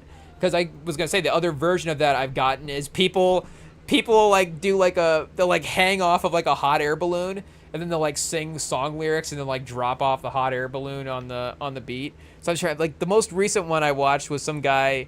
He was like, I think it was like singing "Motion Party" by Ayo. I don't know if that's a pause or not, but it's just like this guy. He's like, okay, let me just knock out this Boss Mandilo verse real quick, and then just drop off this hot air balloon. But the minute you're doing that, it still is like, oh, I can't imagine sort of the idea of hanging there is definitely, I mean, I don't even know if I'm climbing out. I don't even know if I'm getting into the hot air balloon to go up at that point, but we could probably go up in a hot air balloon. I'm sure. Well, why would we? But I think I would. I would go. Maybe I would go up into a hot air balloon if I had a what do I say? A parachute the whole time. There could be some conflicts if like you don't bail away from the hot air balloon, far enough, and then your parachute gets tangled up in the balloon mass because the balloon's obviously huge itself. Or the fire from the hot air balloon just incinerates your parachute as you as you open it up. That'd be highly disappointing as well. Or again, like if the hot air balloon spins out like 200 feet above the air, then you're kind of in the weird spot of, well, I can't really deploy my parachute, but I'm going down either way. So kind of useless at that point. So maybe like a wingsuit, a paraglide suit or something, like a Batman suit. So like if the hot air balloon goes down, then all of a sudden we can just like our wings go up and then we're just drifting through the air. Like that could be, that would be exhilarating for sure. That'd be a real, what do you say, a real what if scenario, kind of zooming in for the landing there. But either way, I guess, what are we saying? I guess, for watching the videos, the minute it goes to a controlled environment, it is definitely much less intimidating to watch. So those like, or like, some guy jumping off into water or something like that. It's like, oh, that's a high jump. I don't know if I would quite be able to manage that. Or, oh, that's risky jumping that far out off that ledge. Like he clears that rock just barely. Like, oh, why is he doing that? That's stupid. But that's different than, again, like the high balance adrenaline guy. No, what do you say? No equipment. And he's like going to run along this skyscraper somewhere, this weather tower or something. I guess a little kind of like that movie, I guess, about the tower. What's that called? Is it called Tower? Or is it, it's called Fall, right? Where, I guess, spoiler alert, chat, I guess I didn't even realize that was a spoiler alert until right now. But, yeah, I guess spoiler alert, It is what it is. And I guess the funniest thing about Fall, Chat, is they're making Fall 2. Yep, 2026. They're back. Is it the same tower? I'm not sure. Fall 2, Dead Point. Hey, yo. Somebody's like, I have to do it. Oh, it's a slackliner. Is that what it's called? Ooh, chat. Okay, that is different. I like that they're not just scaling another tower as well. An upcoming American survival thriller. Screenplay by Scott Mann, related to Michael Mann? Oh, I don't know, but scheduled to be released by Lionsgate. After the death of Shiloh... Okay, spoiler alert. I'm assuming that connects to the first one. After the death of Shiloh Hunter, her sister Jax agrees to pay trip... Or it could just be, you know, it could just be the way the movie's starting. Like, they're using the death of a friend in the movie to prompt them to do this. But after the death of Shiloh Hunter, her sister Jax agrees to a tribute proposed by Shiloh's daring friend Luce. The two travel to Thailand to conquer a treacherous plank walk on Mount Kwan, but a sudden rock slide leaves them trapped at a terrifying 3,000 feet, forcing the duo to push their cooperate limits to stay alive. So it does give obviously a little cliffhanger vibes as well too, but this does make me think this is another side of the adrenaline reels. I guess I want to say talk, but you know, we got to be honest, we're not on talk. It's more reels. But the adrenaline reels that we see, where there'll be like these mountains rigged up. It's usually like in China somewhere. I don't think they have these in the U.S., but they'll have these mountains rigged up with like these like metal bars like on the side of the mountain, and it's just like, okay, or like this like wire will be rigged all along the side of the mountain, and then the group just clips into this wire. And the tour guide's like, the tour guide is going to be like, okay, we're just going to walk along the side of this, you know, 90-degree angle mountain strapped onto this wire, and then we'll walk around there a little bit, then we'll go to this ladder, and then climb up this little ladder up this mountain. But then you just kind of like scale these like 90-degree mountains. It's not like hiking Everest. Obviously, its own challenge, but you're just hiking a mountain at that point. No, again, it's just hiking a mountain, but it's a hike. Versus, you know, scaling, or different than rock climbing. Obviously, it's sort of the in-between of like, I'm gonna go, you know, free solo or, you know, grapple or something, versus, you know, how can I have this safe? Because again, the mountain's like, you know, again, quote unquote safe, because the mountain's like can we look this up? Pre-rigged mountain climbing. I guess it's gonna be a different sort of, not rappel. Do we have to go China, chat? Are they gonna let us look this up on American Google? I don't know. Pre-rigged mountain, China. Hey, yo, mountain. The top popular mountain in China turns out to be fake. What does that even mean, chat? Hey, yo. What does that even mean? Pre-rigged mountains. I guess that's maybe what it means by rigged. In China, pre-rigged. Pre-climbing rigged? Pre-climbing, if we can spell here, rigged mountain in China. Rugged? Hey, yo. You're likely referring to a certain mountain via Fierta? The Sky Ladder? Maybe this is what we're talking about. The Sky Ladder. Okay, let's check this out here real quick. Sky Ladder, China. Hey, yo. The record-breaking Sky Ladder. Oh, this is one of the things that we saw. And I think it does have the path to get to the Sky Ladder. So it's not like you just walk up, buy the ticket, and then, you know, just do the Sky Ladder. You got to do the whole hike to get there. The Sky Ladder is a terrifying grand finale, of a much longer 1.4 kilometer Ferretta climbing route. Despite looking precarious, climbers are harnessed into continuous double lifeline safety cables as they ascend rungs. The structure was completed in late 2024 and holds the Guinness World Record for the world's tallest and highest ladder. 7-Star Mountain, an already world famous and drastic sandstone pillars. You can arrange an extreme climbing experience through a local tour providers or search specifically on WeChat. You just like DM them on Instagram and like, do you have space on the mountain for us to go up there? And they're like, yeah, you know, we don't care. But yeah, this is it. You just walk up this suspended ladder up this mountain. I think this part of this part of it, but this part of it's like a gimmick where it's like you don't actually have to, I think, suspend the ladder like this. You could, you know, I guess rig up the you know, climbing situation on the actual side of the mountain, but just to make your tummy drop a little bit when you're up there. Like you can, I guess, you know, spin on this ladder situation. And of course, the one reel that we were watching was like the guy that was going up. The person in front of him got scared, and we were like, oh, like of course. I was like, but I mean that would be me. I'd be so nervous. I mean, I gotta be honest, Chad. I might pee a little if I was walking on this. It is what it is. I think I might have to do the climb with a diaper. just to be safe, just so there's no evidence of us being nervous when we're rocking around dark pants and a diaper the entire climb. It is what it is, but again, you just gotta be prepared, because this is chat. That is a terrifying one, I tell you.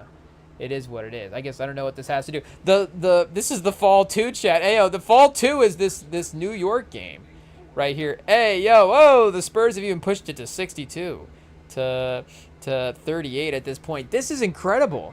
I mean, shout out. We obviously love to see it. The step up from San Antonio here is insane. I mean, Brunson is playing well tonight. 4 for 9, 12 points just on the box score. Obviously, looks encouraging. He has definitely carried a pretty heavy offensive load at this point from a shot-taking standpoint. But, still, the Spurs have definitely been waiting for, obviously, this type of balance is a different type of thing. But maybe, do we have to go back and, I guess, look at the other games? The 2 quarters in a row factor? Is this the first time all series that the Spurs have actually put the 2 good quarters in a row together versus New York? I guess they still got 5 minutes to close this one out. New York could put a little run together here just to bring it back to a more interesting point, obviously, setting them up for a more dramatic third quarter run at this point. But, what are we looking at right now? 24-point game with 5 minutes left. We'd love to see it. So this is even, confirming what we're saying earlier about us potentially, being the better team, the more talented team, whatever, but just the series being as even as it is, obviously. And this is now, still us continuing to lead for a larger percentage of the series. But even if we extend it to, who has had the bigger leads as well too, who has gotten out to the more dominant runs, it has been San Antonio. So, this is, again, this will be a haunting series, because it'll be a we could have won this series. So that maybe is where I'm going back to that Boston Golden State comparison, like we're saying earlier. Like, I don't know, does Boston walk away from that series going, here are of the 10 different ways this series plays out, here's the 6 to 7 of them where we, I don't know if Spurs should win this 7 times, but here's the 6 scenarios where we should have won, but we got one of those 4, and Steph won the title. I don't know if it goes like that, and even in this half, they just showed the free throw numbers. New York has 17 free throws to the Spurs 8. So, there's the ref whistle right there. Pause. That New York wanted so badly. But what are we saying? I don't know if that's the reaction fans that Boston have. I think they walk away going, again, like, how do we have no way to stop Curry? Like, there is just no way to stop that guy. If he wants to just go, and again, Curry's a totally different level. If Curry was on this Knicks team, it might be 3-0 right now. I don't know. They might have to give the New York like 2 wins for one of those games. Chad. Like, I don't know. I don't know what we can say, but they'd obviously be, with all due respect to Brunson, even slightly a little bit more scary at that point.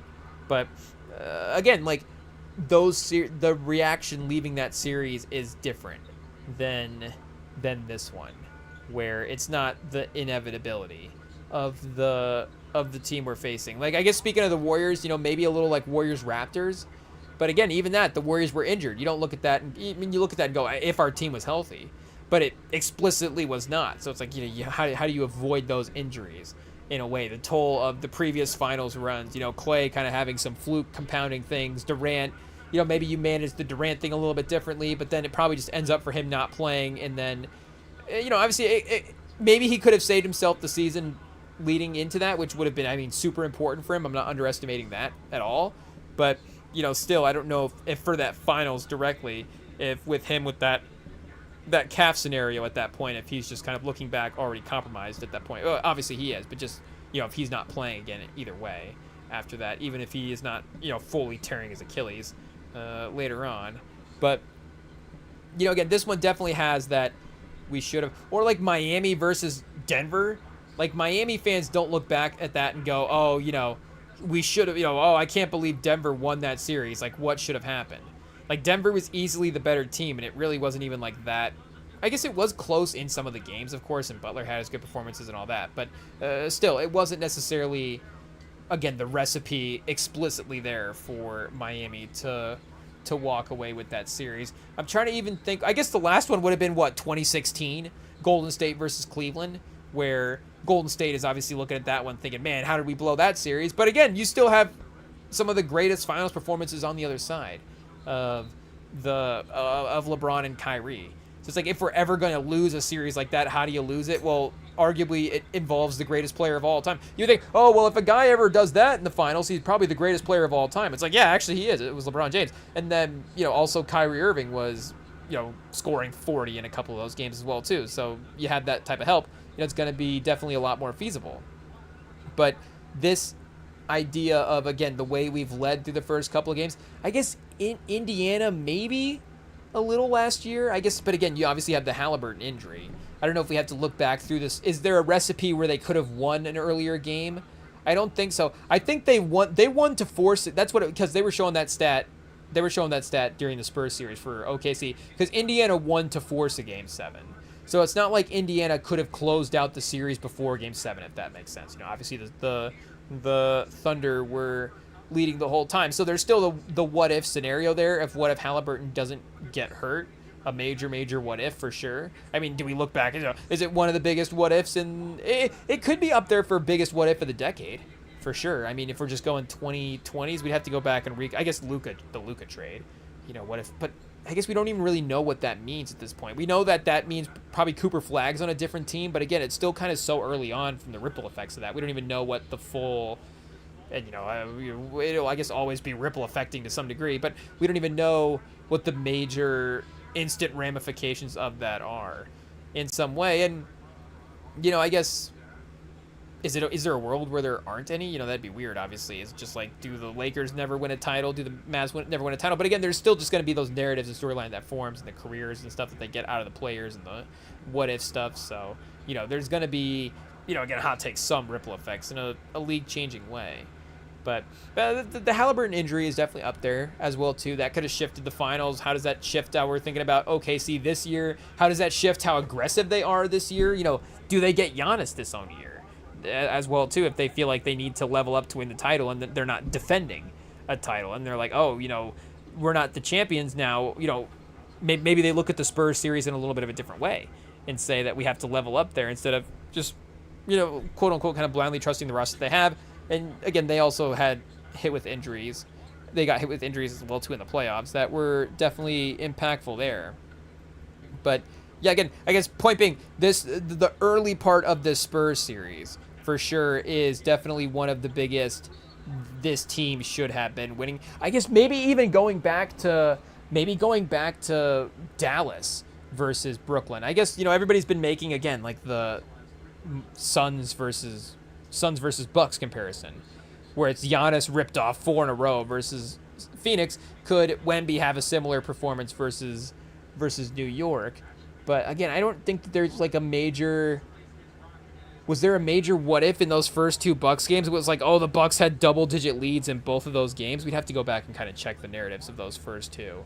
Where, again, it really felt like I guess Giannis had the 40 in the 1 loss at one point. So maybe there was, the potential for the what if scenarios there or something. Could Phoenix obviously close them out on the other side of it as well too. But yeah, this seems like one of the best. Like, this team lost the finals and easily could have won the finals teams, in a long time for San Antonio. Again, I guess we're saying lost the finals as they're up 71-46. I'm just saying if them being down 0-2 is ultimately, the thing that just like they just couldn't. They needed to win one of those first 2 games in San Antonio to be able to get that series, ultimately clinched out. But maybe for this entire century, this is the number one this team could have won the title as well. Maybe a Boston Lakers series there, Kobe. Maybe and I'm not talking about teams that didn't make the finals. And Garnett got hurt this year. This team went down. Like we're saying, I guess Halliburton got injured in the finals, but Tatum getting hurt. Boston injuries only, but Tatum getting hurt a couple years ago and.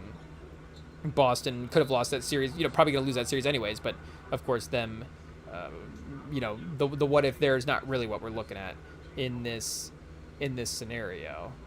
But, again, obviously it's just been competitive the entire time as well too. Like we're saying, the projection of who's going to win, sort of the consensus either way outside of just New York fans being fully convinced that this is their year. And I guess fully convinced that this is their year in terms of this has to be their year because they don't really get, a ton of breaks as it is. but just the way that things are potentially lining up for him, like it seems like it was obviously all going so favorable there for a minute. Chat, hey yo, the table's starting to turn a little bit. I don't know, but what do we say again? It could just be the most even matchup in general. I guess the Spurs would have, in some ways, we're just kind of dramatically, not including the 12-13 finals in this for a team that should have won but they did end up winning the finals, though. They just won it the next year. Technically, I don't know if that's technically how it works, but that iteration of the team did close that narrative in that way. It's not like that team has to walk away from history being a what-if team. Again, obviously, those guys had won the titles before, but that version of the team against that matchup, like they still were able to get some redemption there, even if that series itself was a little bit of a what-if series. Like, again, the Pacers haven't had a chance to, it's not a Pacers-Thunder rematch this year, kind of being like, oh, hey, if they did have Halliburton, then yes, they would have won the finals or something like that. But, okay, I mean, Brunson with 15 in the quarter, chat, 19 for the game, 73-49, so able to cut it still back to 24, like we had it earlier. Harper for 3. Oh, can he get it back to 27, chat? Can he get it back to 27? 76-49. I mean, I guess 40 is not like a Herculean effort for New York. I was going to say New York's done okay themselves. I guess they really haven't. But giving up 75 in the first half? I mean, Chad, do the Knicks even care about being at home? Do they even care about their fans? That's actually utterly disrespectful, honestly. Oh, Wemby, Chad, speaking of disrespect. Oh, hey, yo. A rush shot. I guess going for the 2-for-1 opportunity there a little bit. You don't want to give Brunson a chance to create a quick shot. Okay, Wemby with the rebound. Brunson missed, obviously, so Spurs will get a chance to, virtually take the last shot here at the end of the half. Getting almost 80, chat. Imagine 78, 79 points in one half. Oh, man, New York, chat. I mean, a completely, maybe, I don't know if it's a necessary correction from where they were at historically, but, hey, definitely says something about the couple of games there. Oh, the offensive rebound off the missed shot, I guess, allows them to run out the half. But largest halftime lead by a road team in finals history, excluding the 2020 bubble. Oh, I guess because that's technically not on the road, right? It's a neutral site. But was there a bigger lead in that series, I guess, is the point. Was Miami unfortunately getting wiped out in that series, chat? I don't remember him being down by 20-something at the half at one point, but I guess it is possible. Davis was cooking there for a while. Oh, chat, getting some real separation now between that Bubbles finals in the years in the league, I guess. Oh, game 6, 106-83. Game 1, 98-116. So it was, starting to get a little bit of a blowout there in some ways. And yeah, I guess Miami did storm back in the fourth quarter of game 1 here. I say storm back. They outscored them by 8 points in that quarter, but at least they're making up a little bit of ground or something. So wait a second. Let's see here. Play by play. Let's see what the score was at the end of 3 here in game. Game 1. They were up by, I guess, 20. What do we got? 26 points in this one. So, obviously getting pretty close there. I guess we said halftime lead, not third quarter lead. Let's see what we got for that. I guess only a what we got. Chat, we can't do math. It's really embarrassing. Only an 18-point lead, 17-point lead in the second quarter going into halftime for the bubble. So I guess we could have to go through and check all the games to see what is going on. Oh, I guess we can box score the first half out. I was thinking it was just the third quarter. So, that's why we can't do math. All the technology is doing it for us. 48 to, I guess it's just the same score. It's not the point differential. Well, I don't know. We're thinking there, chat. But, I guess either way, shout out to San Antonio. We love the, effort to potentially get us back in it. We're not going to start celebrating too much. This would be a tragic halftime, second half.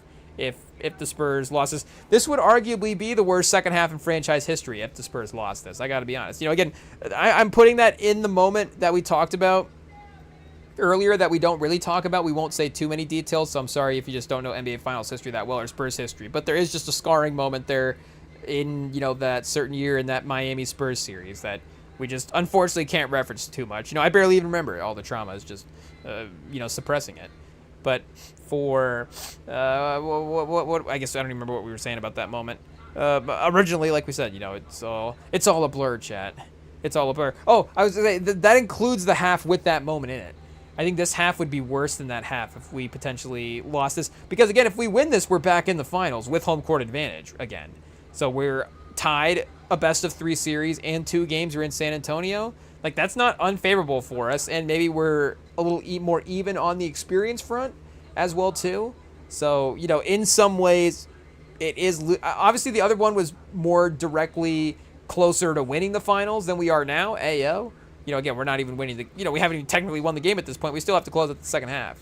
But the possibility for us to still win the finals is, us basically directly, of course, obviously directly dependent on us not giving up a 30-point lead in the second half. So that's why, again, I think this would potentially be the worst second half in San Antonio history if they lost this. Because you would basically lose the finals and you would have had a 30-point lead instead of like a 5-point lead with a couple seconds left. Ayo. But, ayo. I guess we got to look up a thesaurus and learn some more words. But when we return from the break, we will, of course, keep up with the second half here and hope that even though it is a bit of a, a bit of a bore, chat, a bit of a slugfest, a bit of a, dominant performance by San Antonio. It is what it is. We hate to brag, but they're killing it out there. We're still going to follow along, and we're still going to, of course, I guess, celebrate the fact that we're back in it, chat. We got a series now. So, hopefully, entertaining Spurs second half right up after this.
All right, chat, we are back. Do we have to get the song going again? They counted us out. It breaks my heart. It breaks my heart. They didn't believe in us. I gotta say, I've queued it up so many times at this point, it doesn't make me laugh as much anymore. But when I queued it up today, it had been a minute since I had heard it, and I guess, you know, again, if you queue up a DJ Khaled song now, you're gonna ruin the curse for the next time you queue up a DJ Khaled song. I guess assuming it's been a minute since you queued up a DJ Khaled song. But if it has been a minute since you've queued up a DJ Khaled song, then when you queue up another one and you get the "it breaks my" for the first time, it's hilarious, chat. Hey, yo, it's hilarious. So at least, you know, give it a second pause before you queue up a DJ Khaled song, maybe a month or two, and then, you know, we're not trying to take away the streams. But if every person kind of rotates through, it kind of works out anyway. So I don't know, but if you give it a second pause and then go back to it, it does work. I guess we'll have to go back to some of the early era. I don't know, because he did, you know, another one was definitely the catchphrase early on, but I guess it just evolved into that, right? It breaks my heart. They didn't believe in us. They ain't believe in us. We the best music. They played themselves. While they hating and being jealous, they could be over here embracing that love, more blessings, more life. God, dude. You either win with us or you watch us win. DJ Khaled, they wanted us down. They didn't. I thought it was they counted us out. But look at us now. Oh wait, there it is. They counted us out. They didn't think that we would make it. Oh, they didn't believe in us. But I know God did. Do we have to go to the Hove verse, chat? I guess we probably have already wrapped this. It is what it is. We're running it back. I don't know. We're looking forward, chat. The anniversary show is right around the corner.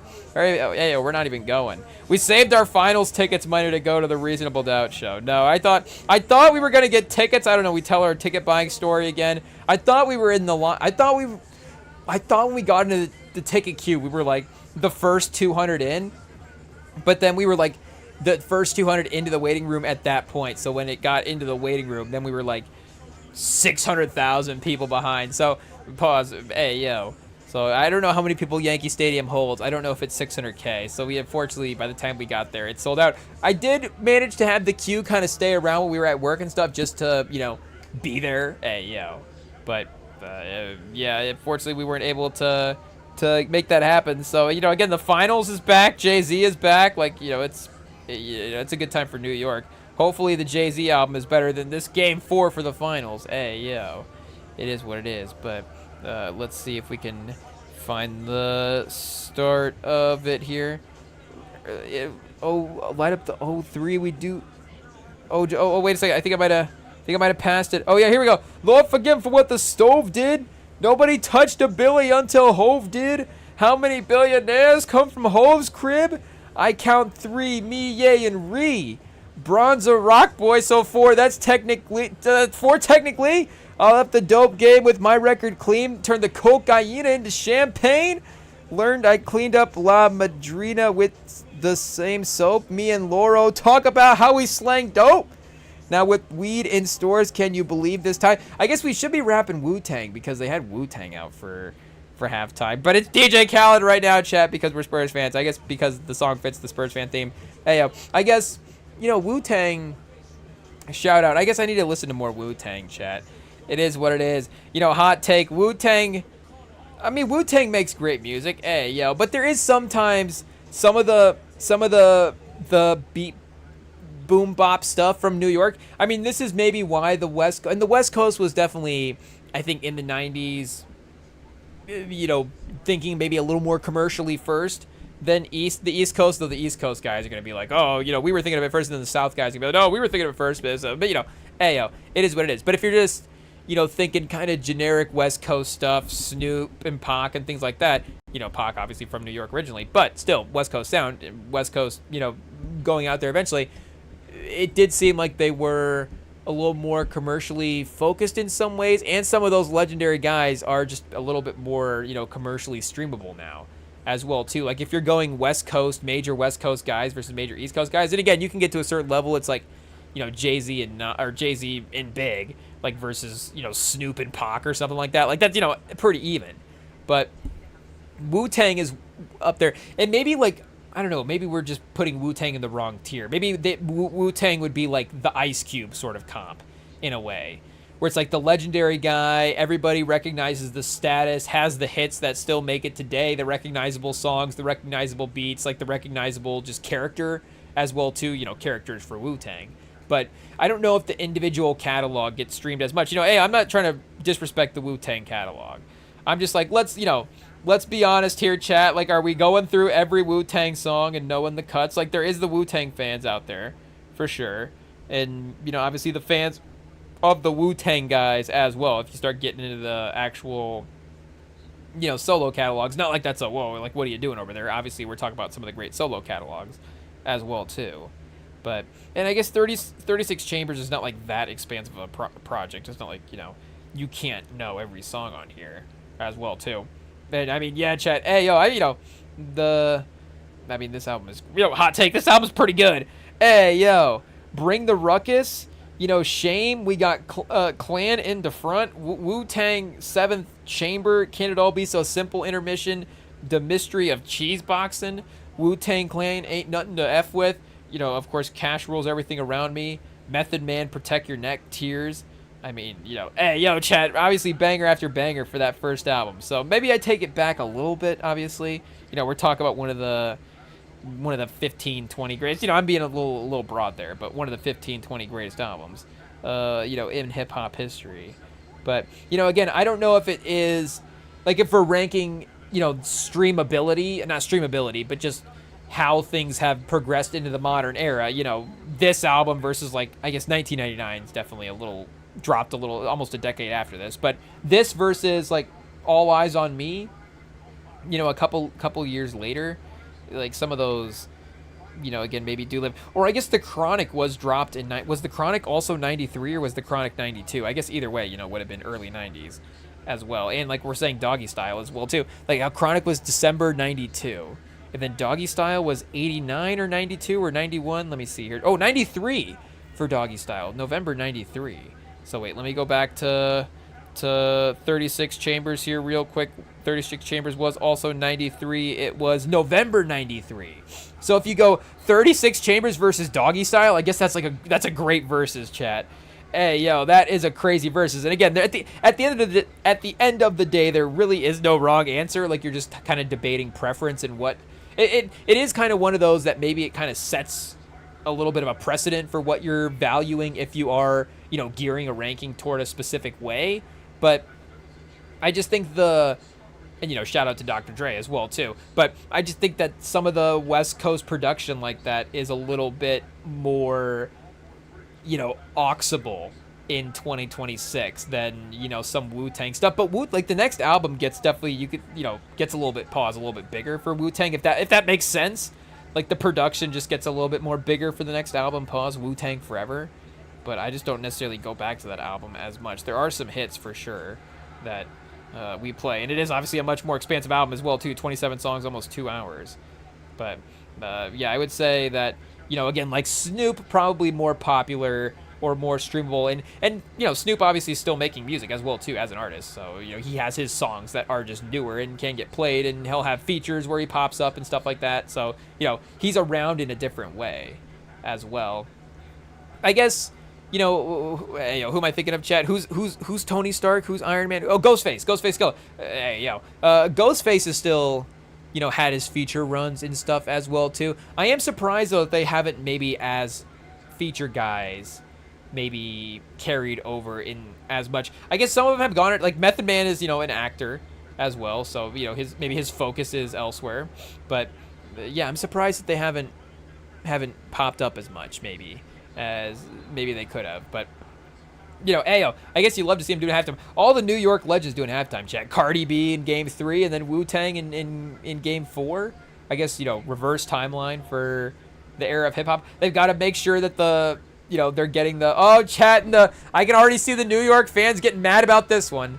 Hey, if you're a New York fan, we're just in the heat of competition now, so sorry if we're biased on Game 4 live stream, but wait for the Game 5 live stream. Hey, we'll talk about being biased back in San Antonio, chat.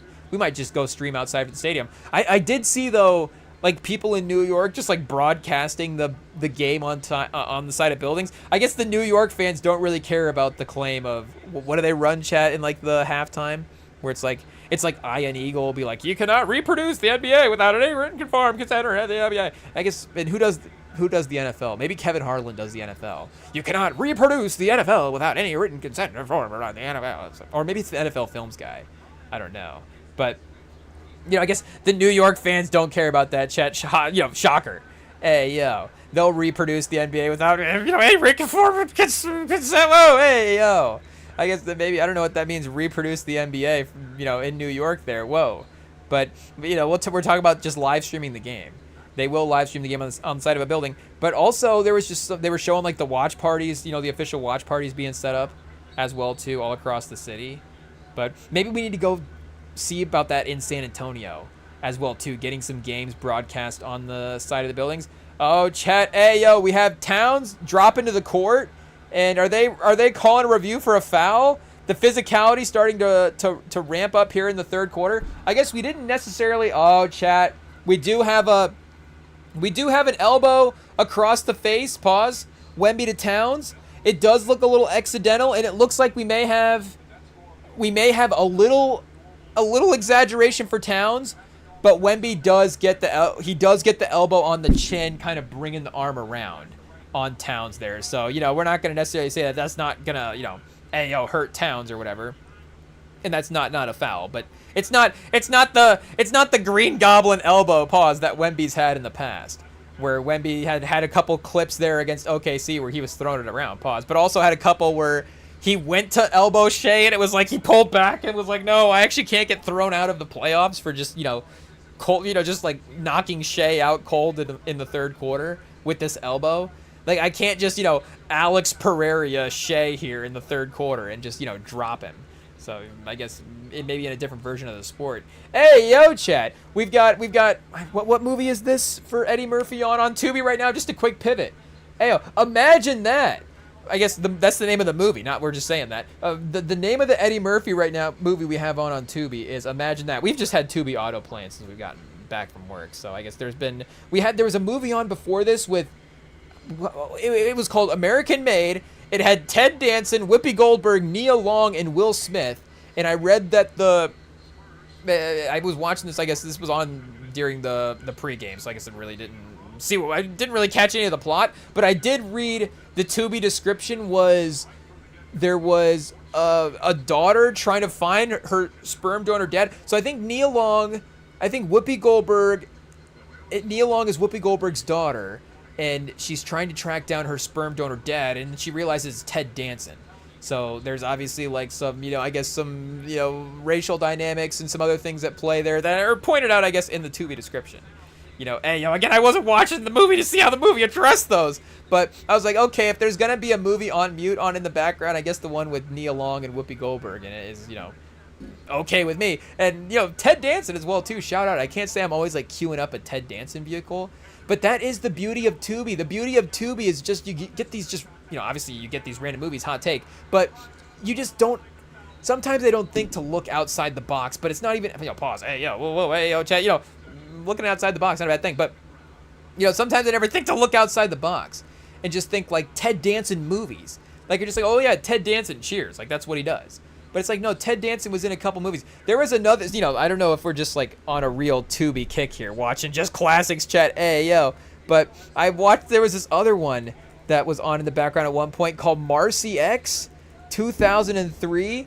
Lisa Kudrow and Damon Wayans. Richard Benjamin, I guess, as well, too. 8% on Rotten Tomatoes. This might be a new record.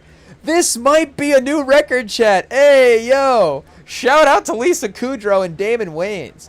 But sometimes it is now on Tubi. Like, this is almost intentionally the point as well. Oh, the popcorn meter's below 30. It's almost like what is, like, just the worst movie. Not, just like the worst movie that we could find on Tubi. I guess again, maybe we watch some of these with the sound on and we could really be like, oh, this movie is really not making it in a couple ways. And maybe there is sometimes sound off as well too. I guess I haven't been locked in enough where it's like, and maybe I don't know what movie this would be on Tubi where I'd be watching it with the sound off and be like, oh, I have to turn this off. And not in like a Texas Chainsaw Massacre type of way where it's just like, violent on screen. Like, like what would be like the movie is aged so politically incorrect that I don't even have to have the sound. I'm just like, oh, I can't, like we just have to find a different movie. It is what it is. I guess, I don't know if I've hit that, but just in terms of the low critic scores at this point, I guess this has to be it, chat. Hey, yo, it is what it is. But this is it where I'm like, again, I guess the lesson is maybe TV actors in movies are not always, going to have the highest critical approval rating. And maybe that's some of the Tubi appeal as well, too, is, again, these TV stars, these vehicles that they're in. But, again, like Ted Danson movies, Lisa Kudrow movies. Speaking of the Friends cast as well, too, there's some Matthew Perry movies that have popped up on the Tubi from time to time. I guess all of the Friends cast in some ways is a bit of a Tubi classic. And I guess speaking of Will Smith as well, too, obviously that's one of the, hey, yo, that guy went from sitcom to movie star in a real way as well. I guess I'd have to really sit down and think of, the rankings. It's not like a rare thing for sure, but for them to be like, the real star in a way, like I guess Steve Carell did become he's like a pretty big movie star. Like you can't say that it didn't work out. Steve Carell should have stuck to TV. Like his run as movies was pretty great. Okay, what do we got? 81-59. Okay, New York, they're bringing it back. Is Taylor Swift a Knicks fan? How is Taylor Swift at all these sporting events, chat? Like, what is happening here all of a sudden? Like, how many teams does she root for? Hey, yo. I guess, do we have to think of all the affiliations? Because I guess the problem is Travis Kelce, plays, but then also has the hometown stuff, but then I guess she has her hometown teams. Is she going to get signed to a team at some point? So it's now like, oh, Kelce's at, Taylor Swift's on the Valkyries, the Golden State Valkyries now. Like, oh, now Kelce's at Golden State Valkyries games. Like, I don't know how, where she's going to keep popping up at. Hey, yo. But, chat, I mean, we're going to have to put a couple points on. I didn't like the way they were dancing around there. Chat, hey, yo, fans can't dance in celebration. It's just, we don't like to see the other fans, we don't like to see other teams succeeding is the problem. So that's really what it is. Oh, Rem doesn't like to see Taylor Swift at sporting events games, chat. Oh, yeah, no. Is that what I said? Maybe unfortunately that's what I said. I don't know. But again, I guess the point was we don't like to see the other team's fans in general, celebrating because that means the other team is doing well. So, we want our team to do well. But I guess, game 5, Taylor Swift's going to be at the Spurs game in a Spurs shirt. It'd be like Taylor Swift's getting Wemby in a music video. She loves Wemby, been a big fan. She loves French culture and all this stuff. It's like, what? Did I not see the thing? Did I not see her at the game? But I guess, it is what it is. But I guess either way, 8% on Rotten Tomatoes for Marcy X. Shout out. Damon Wayans. Do we have, what is, I guess, do we have to go and see what Damon Wayans' collective Rotten Tomatoes score is? Maybe we've said this before, but maybe Rotten Tomatoes needs, like, some stats. They need, like, what's your average for an actor? That would be interesting, though. Like, what actor has the highest Rotten Tomatoes score, the average? And Marcy X is his lowest, chat. Roxanne, 1987, 88%.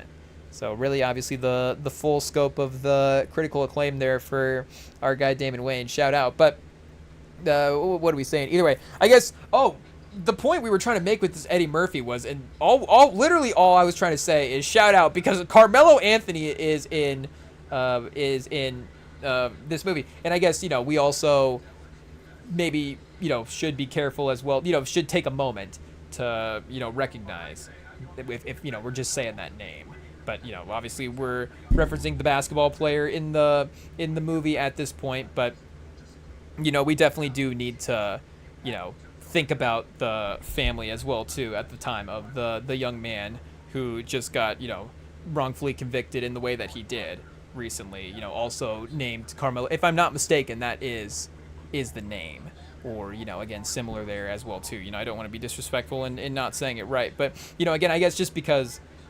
I guess maybe it's on my mind as well too, but I guess just saying that, I feel like we have to mention that. But also, again, former Denver Nugget, Carmelo Anthony, also appearing in the screen there that we were watching. So that did, also draw our attention, which is what we were trying to mention for the cameo there. Obviously that era is a great era for the jerseys and stuff to go back and see. I guess, and also a little, interesting seeing Eddie Murphy interact with like 2010s NBA basketball as well too. Again, he's not a guy that's like at games and stuff as well. He's just not like, crazy, always out in public a lot as well too, later in his career. And I can't say that this is one that I, focus too much when I scroll through on the Eddie Murphy IMDb. It stands out too much. I can't say I always think of this one. But, it says, many busy professionals, Evan Danielson is also so focused on his career that the quality time with his young daughter, Olivia, has fallen by the wayside. When an important promotion is suddenly within reach, stressed out Evan starts to fall apart while trying to fend off his company rival. But when little Olivia introduces him to the inhabitants of her imaginary land, Evan rediscovers her inner child. So wait, what does Eddie Murphy do that he's in the basketball world? I guess it doesn't say. He's just a professional, just a business professional. It is what it is. That's a pretty good movie title right there. Eddie Murphy, the business professional. So not going to be too crazy there. But I guess a little run for New York to start the half. Mitch Johnson calling a early timeout. Oh, and a turnover. Brunson and Wemby 1-on-1. Oh, Wemby with the kickball to stop the break. I guess you gotta at least respect the fact that it does slow down the momentum there for the New York team. So, again, this would be historic NBA letdown if San Antonio somehow allowed the Spurs, if San Antonio somehow allowed New York to get back in this game. I mean, we're talking 20 plus points. If they cut it 10 points free, that's the problem. Is it doesn't seem too crazy for the New York team to outscore San Antonio by like 12 points a quarter. I guess San Antonio just did that for New York, and it would just be the craziest sort of just how this series has been flip flopped the entire way. Where home court, like we're saying, is completely flip flop. This first half was just totally, the most dominant half we've seen, but then New York's going to respond with their most dominant half that we've seen from from them in the series here. Maybe just again, the teams just kind of mirroring each other in that way would be perfect. Anunoby with the tough three over Wemby, chat. I guess we're starting to get shocked. I mean, down 19. We can't get rattled though. I mean, as a fan, if we get rattled, hopefully that doesn't mean the Spurs, they remain calm as well too. Because, I mean, this is where it snowballs, chat. The problem is it snowballs. It's not just it's not just, oh, the Spurs are still up by 19. It's you start to look at that and go, oh, wait a second, we're not that far away from 14. And then you kind of mentally let them get to 14, and then you go, oh, wait a second, we're not that far away from letting them get to 8. And then they kind of get to 8, and it just becomes, again, it just becomes those little chunks. It does seem like New York is kind of mastered, and we've talked about this time and time again, the ability for them to just get back in these games. But they have seemed to master the slow grind of getting back into the game. To bring the Warriors back up, there would obviously be, and maybe it would be them more in a close game, them separating and pulling away and, turning the game into a different dynamic. But there would be these explosions that they would have. And it would just be like, oh, this 3-minute run that Golden State's going to go on, and all of a sudden they're going to score 18 points in this run. What happened? All of a sudden Golden State's up by 22. It's like this was just a game. But this New York team, it'll be like, oh, wait, like we're saying, oh, wait a second. I guess we were comparing him to Michael Myers in the last live stream, in San Antonio. Luckily was able to lock in there defensively at the end of the game. But it is that Michael Myers factor where Michael Myers is, and I think in some of the newer movies, he did get a little quicker with some of his movements. But in a lot of the older movies, it is that slow approach. And there was even that whole internet challenge there a while back where it's like the Michael Myers challenge. You have your friends slowly walk towards you while you try to unlock the door and get into your house or get into your car or something. And it's like the person is not even trying that. It's not like the person's running after you like that guy in Weapons, just once, what's her name? Gladys? Once Gladys snaps the twig and then all of a sudden the guy just starts chasing after everybody. It's not like that guy's just barreling down. Obviously, you have 2 seconds pause to get into the house. It's that slow Michael Myers approach. And again, that is the Warriors' approach for the way the team makes their comeback pause or makes the separation. Is all of a sudden they're just barreling down at you and you just don't even know what's happening. And it's like, why is this team attacking me? What just happened? The New York team, you see him walking down the street, slowly approaching, the slow breathing from Michael Myers, and he's walking down the block, and San Antonio's just fumbling their keys the whole time, and it's like, wait a second, why can't San Antonio get the door unlocked? That's this whole finals chat. Why can't San Antonio just get the door unlocked? Hey, yo. I mean, Shaman, I guess, fortunately misses a 3 there. 65-81. I mean, it's slowly turning, and now Wemby's out of the game as well, too. When Luke, I mean, the Luke Cornett minutes are going to be disastrous, chat. Hey, yo. You can already tell. It is not going to go well. But, yeah, I mean, again, it is just that, it's that slow, inevitable. Is that Kirk Herbstreit courtside? Hey, shout out to Kirk Herbstreit. Is that an ESPN connect, or is that just he is just maybe maybe not living lavish on the side and he gets to drop the big bucks on the events like this? Again, we're talking Chalamet, we're talking Spike Lee, we're talking Fat Joe courtside, New York royalty won, but we're talking top-notch entertainment industry guys. Chalamet is one of the 3 most, what do you say, easiest actors to get a script. One of the, I guess you can't say 3 most powerful actors in Hollywood. I mean, you just go Denzel, Tom Cruise, and Brad Pitt, and it's like, well, I guess, I don't know if Chalamet's more powerful than any of those guys, but either way, one of the more, again, obviously, I'm trying to think of a different word than hot, chat. Hey, yo, I can't just say Chalamet's one of the 5 hottest actors in Hollywood. Hey, yo, pause! But if we're talking from a momentum standpoint, Apex Mountain standpoint, shout out the Rewatchables pod, but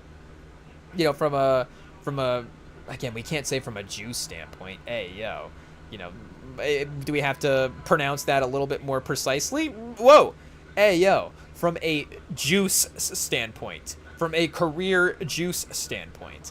Hey, yo, like the movie that Tupac is in, Juice, OJ, Juice. Hey, yo, but what are we saying for Chalamet? I guess what we're saying is, Kirk Herbstreit courtside. Shout out to Kirk Herbstreit. Hey, yo, start Googling, chat. What is the lead college football commentator make at ESPN? I guess Stephen A. Stephen A. is what, the highest paid guy at ESPN. Is Stephen A. making Chalamet money? Does Stephen A. make as much as Chalamet every year? I guess we shouldn't be pocket watching these guys, right? But that's just a little. I don't know if Kirk Herbstreit probably minus. He wasn't even probably on the list we looked at the game. We looked at the DraftKings odds before the series, before the final series of New York celebrities sitting courtside. I don't even think you could have gotten odds on Kurt Herbstreit. Who is this guy? Hey yo. So I'm trying to think like who's the most random like, you know, like what if like who's the guy in the neighborhood next to Cedric the Entertainer, chat? Like who's the white guy in the neighborhood? I guess because Cedric the Entertainer, if he was courtside, I mean, you know, obviously we're talking about a great star there. But there's that guy Max Greenfield, chat. He's also in the show with Zooey Deschanel as well too. New Girl. So it's again like two like, you know, pretty good B+ sitcoms that he's been in. It's like, you know, if Max Greenfield was courtside for the Knicks game next to Kirk Herbstreit, like that, you know, now it seems like we're like, you know, game 63 of the season. It's like, okay, you know, it's February, the season's dragging. I guess the college football season just ended. There's a good deal on tickets. Kirk Herbstreit's trying to take a weekend off. He's like, let me go to a game. Like I didn't, you know, $25,000 on one ticket for a guy Kirk Herbstreit. But shout out, and you know, did he even have it? Did the man even play in the NFL? I mean, we're talking. This is all TV. This is all ESPN money, right? He didn't have NIL back in the day as well. It was all under the table NIL, and even under the table NIL. I mean, it was a good deal for making no money. But even still, I mean, you go back and look at the deals that some of those guys were making. I remember like hearing like Cam Newton, you know, was like made like maybe I don't even know if this is too much. It could have been like $20K. It's like $200,000 for Cam Newton to go to Auburn back in the day, and now that's, you know, $7. It's like Cam Newton the first $10 million a year college athlete? Like there is a good case for it. But you know, Tebow's making $12 million a year at Florida. If he's getting an NIL or something now, like who knows? But yeah, Tebow might be making 20, Chad. Hey yo, Tebow's getting a max deal at Florida back in the day. They're like, Tebow's making more than Urban Meyer, probably at that point. They're just like, can we give him equity in the school? Like I don't even know what's allowed.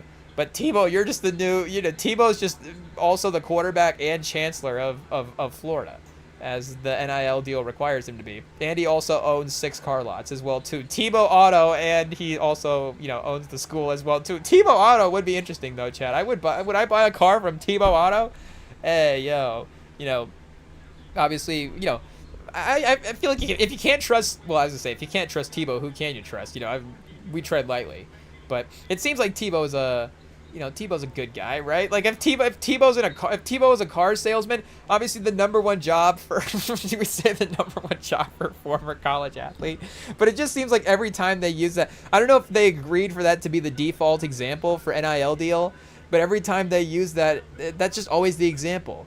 They're like, we're gonna get this guy in here, he's gonna make so much money, we're gonna, you know, now we can pay him and not have to worry about it. We can get him, you know, there's a food vouchers or something, and we're going to get him a deal with the local car lot. It's like every NIL athlete has to have a deal with the local car dealership, which I guess is true because they do provide the car, like the you know, hey, yo, like, you know, speaking of, you know, like I think, you know, like does the University of Georgia provide some vehicles for their athletes, Chet? Hey, yo. But, you know, again, I guess it's just the verbiage of like the guy having the deal with the car lot.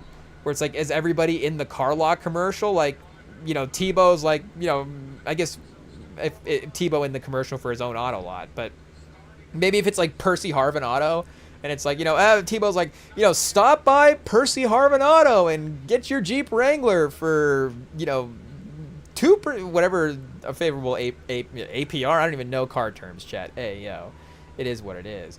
You know, I guess the car terms we know now are like broken car terms. So, you know, a different side of things. But what are we saying for college athletes? Yeah, the car dealership is a go-to. It is a top-notch deal that guys love to have. But I haven't actually, like, just speaking from experience, because we are close enough here, not to triangulate, but we are close enough to the University of Iowa that it is, you know, we would get some ads, and we do. Like, there are. Like when the Murray twins were here, the Murray twins were in this local sandwich shop ad. And to be honest, I don't even know if I've seen this sandwich shop have ads since then. Yeah, so, you know, they've maybe worked out good for them as well, too. But, and I'm trying to remember which shop that was. Was it, you know, how local was it? Again, I really don't remember. We could probably look it back up. But it was iconic. I remember we would get that ad, like, watching, like, the Disney Plus shows or something, you know, just watching TV at the Iowa dorm back in the day. and it'd be like, oh, and their dad was in the ad as well too, so it just I guess would be funny, like, you know, the you know, athlete level acting skills of a NIL athlete in a commercial is just always fun to see as well too. But you know, again, I haven't actually witnessed an NIL athlete in a car dealer commercial or have any kind of promotion with a car dealership. Or it's not like, I guess I haven't seen like an Instagram post where it's like, oh, this car dealership has an inflatable Cade Klubnik outside the car dealership. Look at that. And like, oh, there's the NIL deal in work.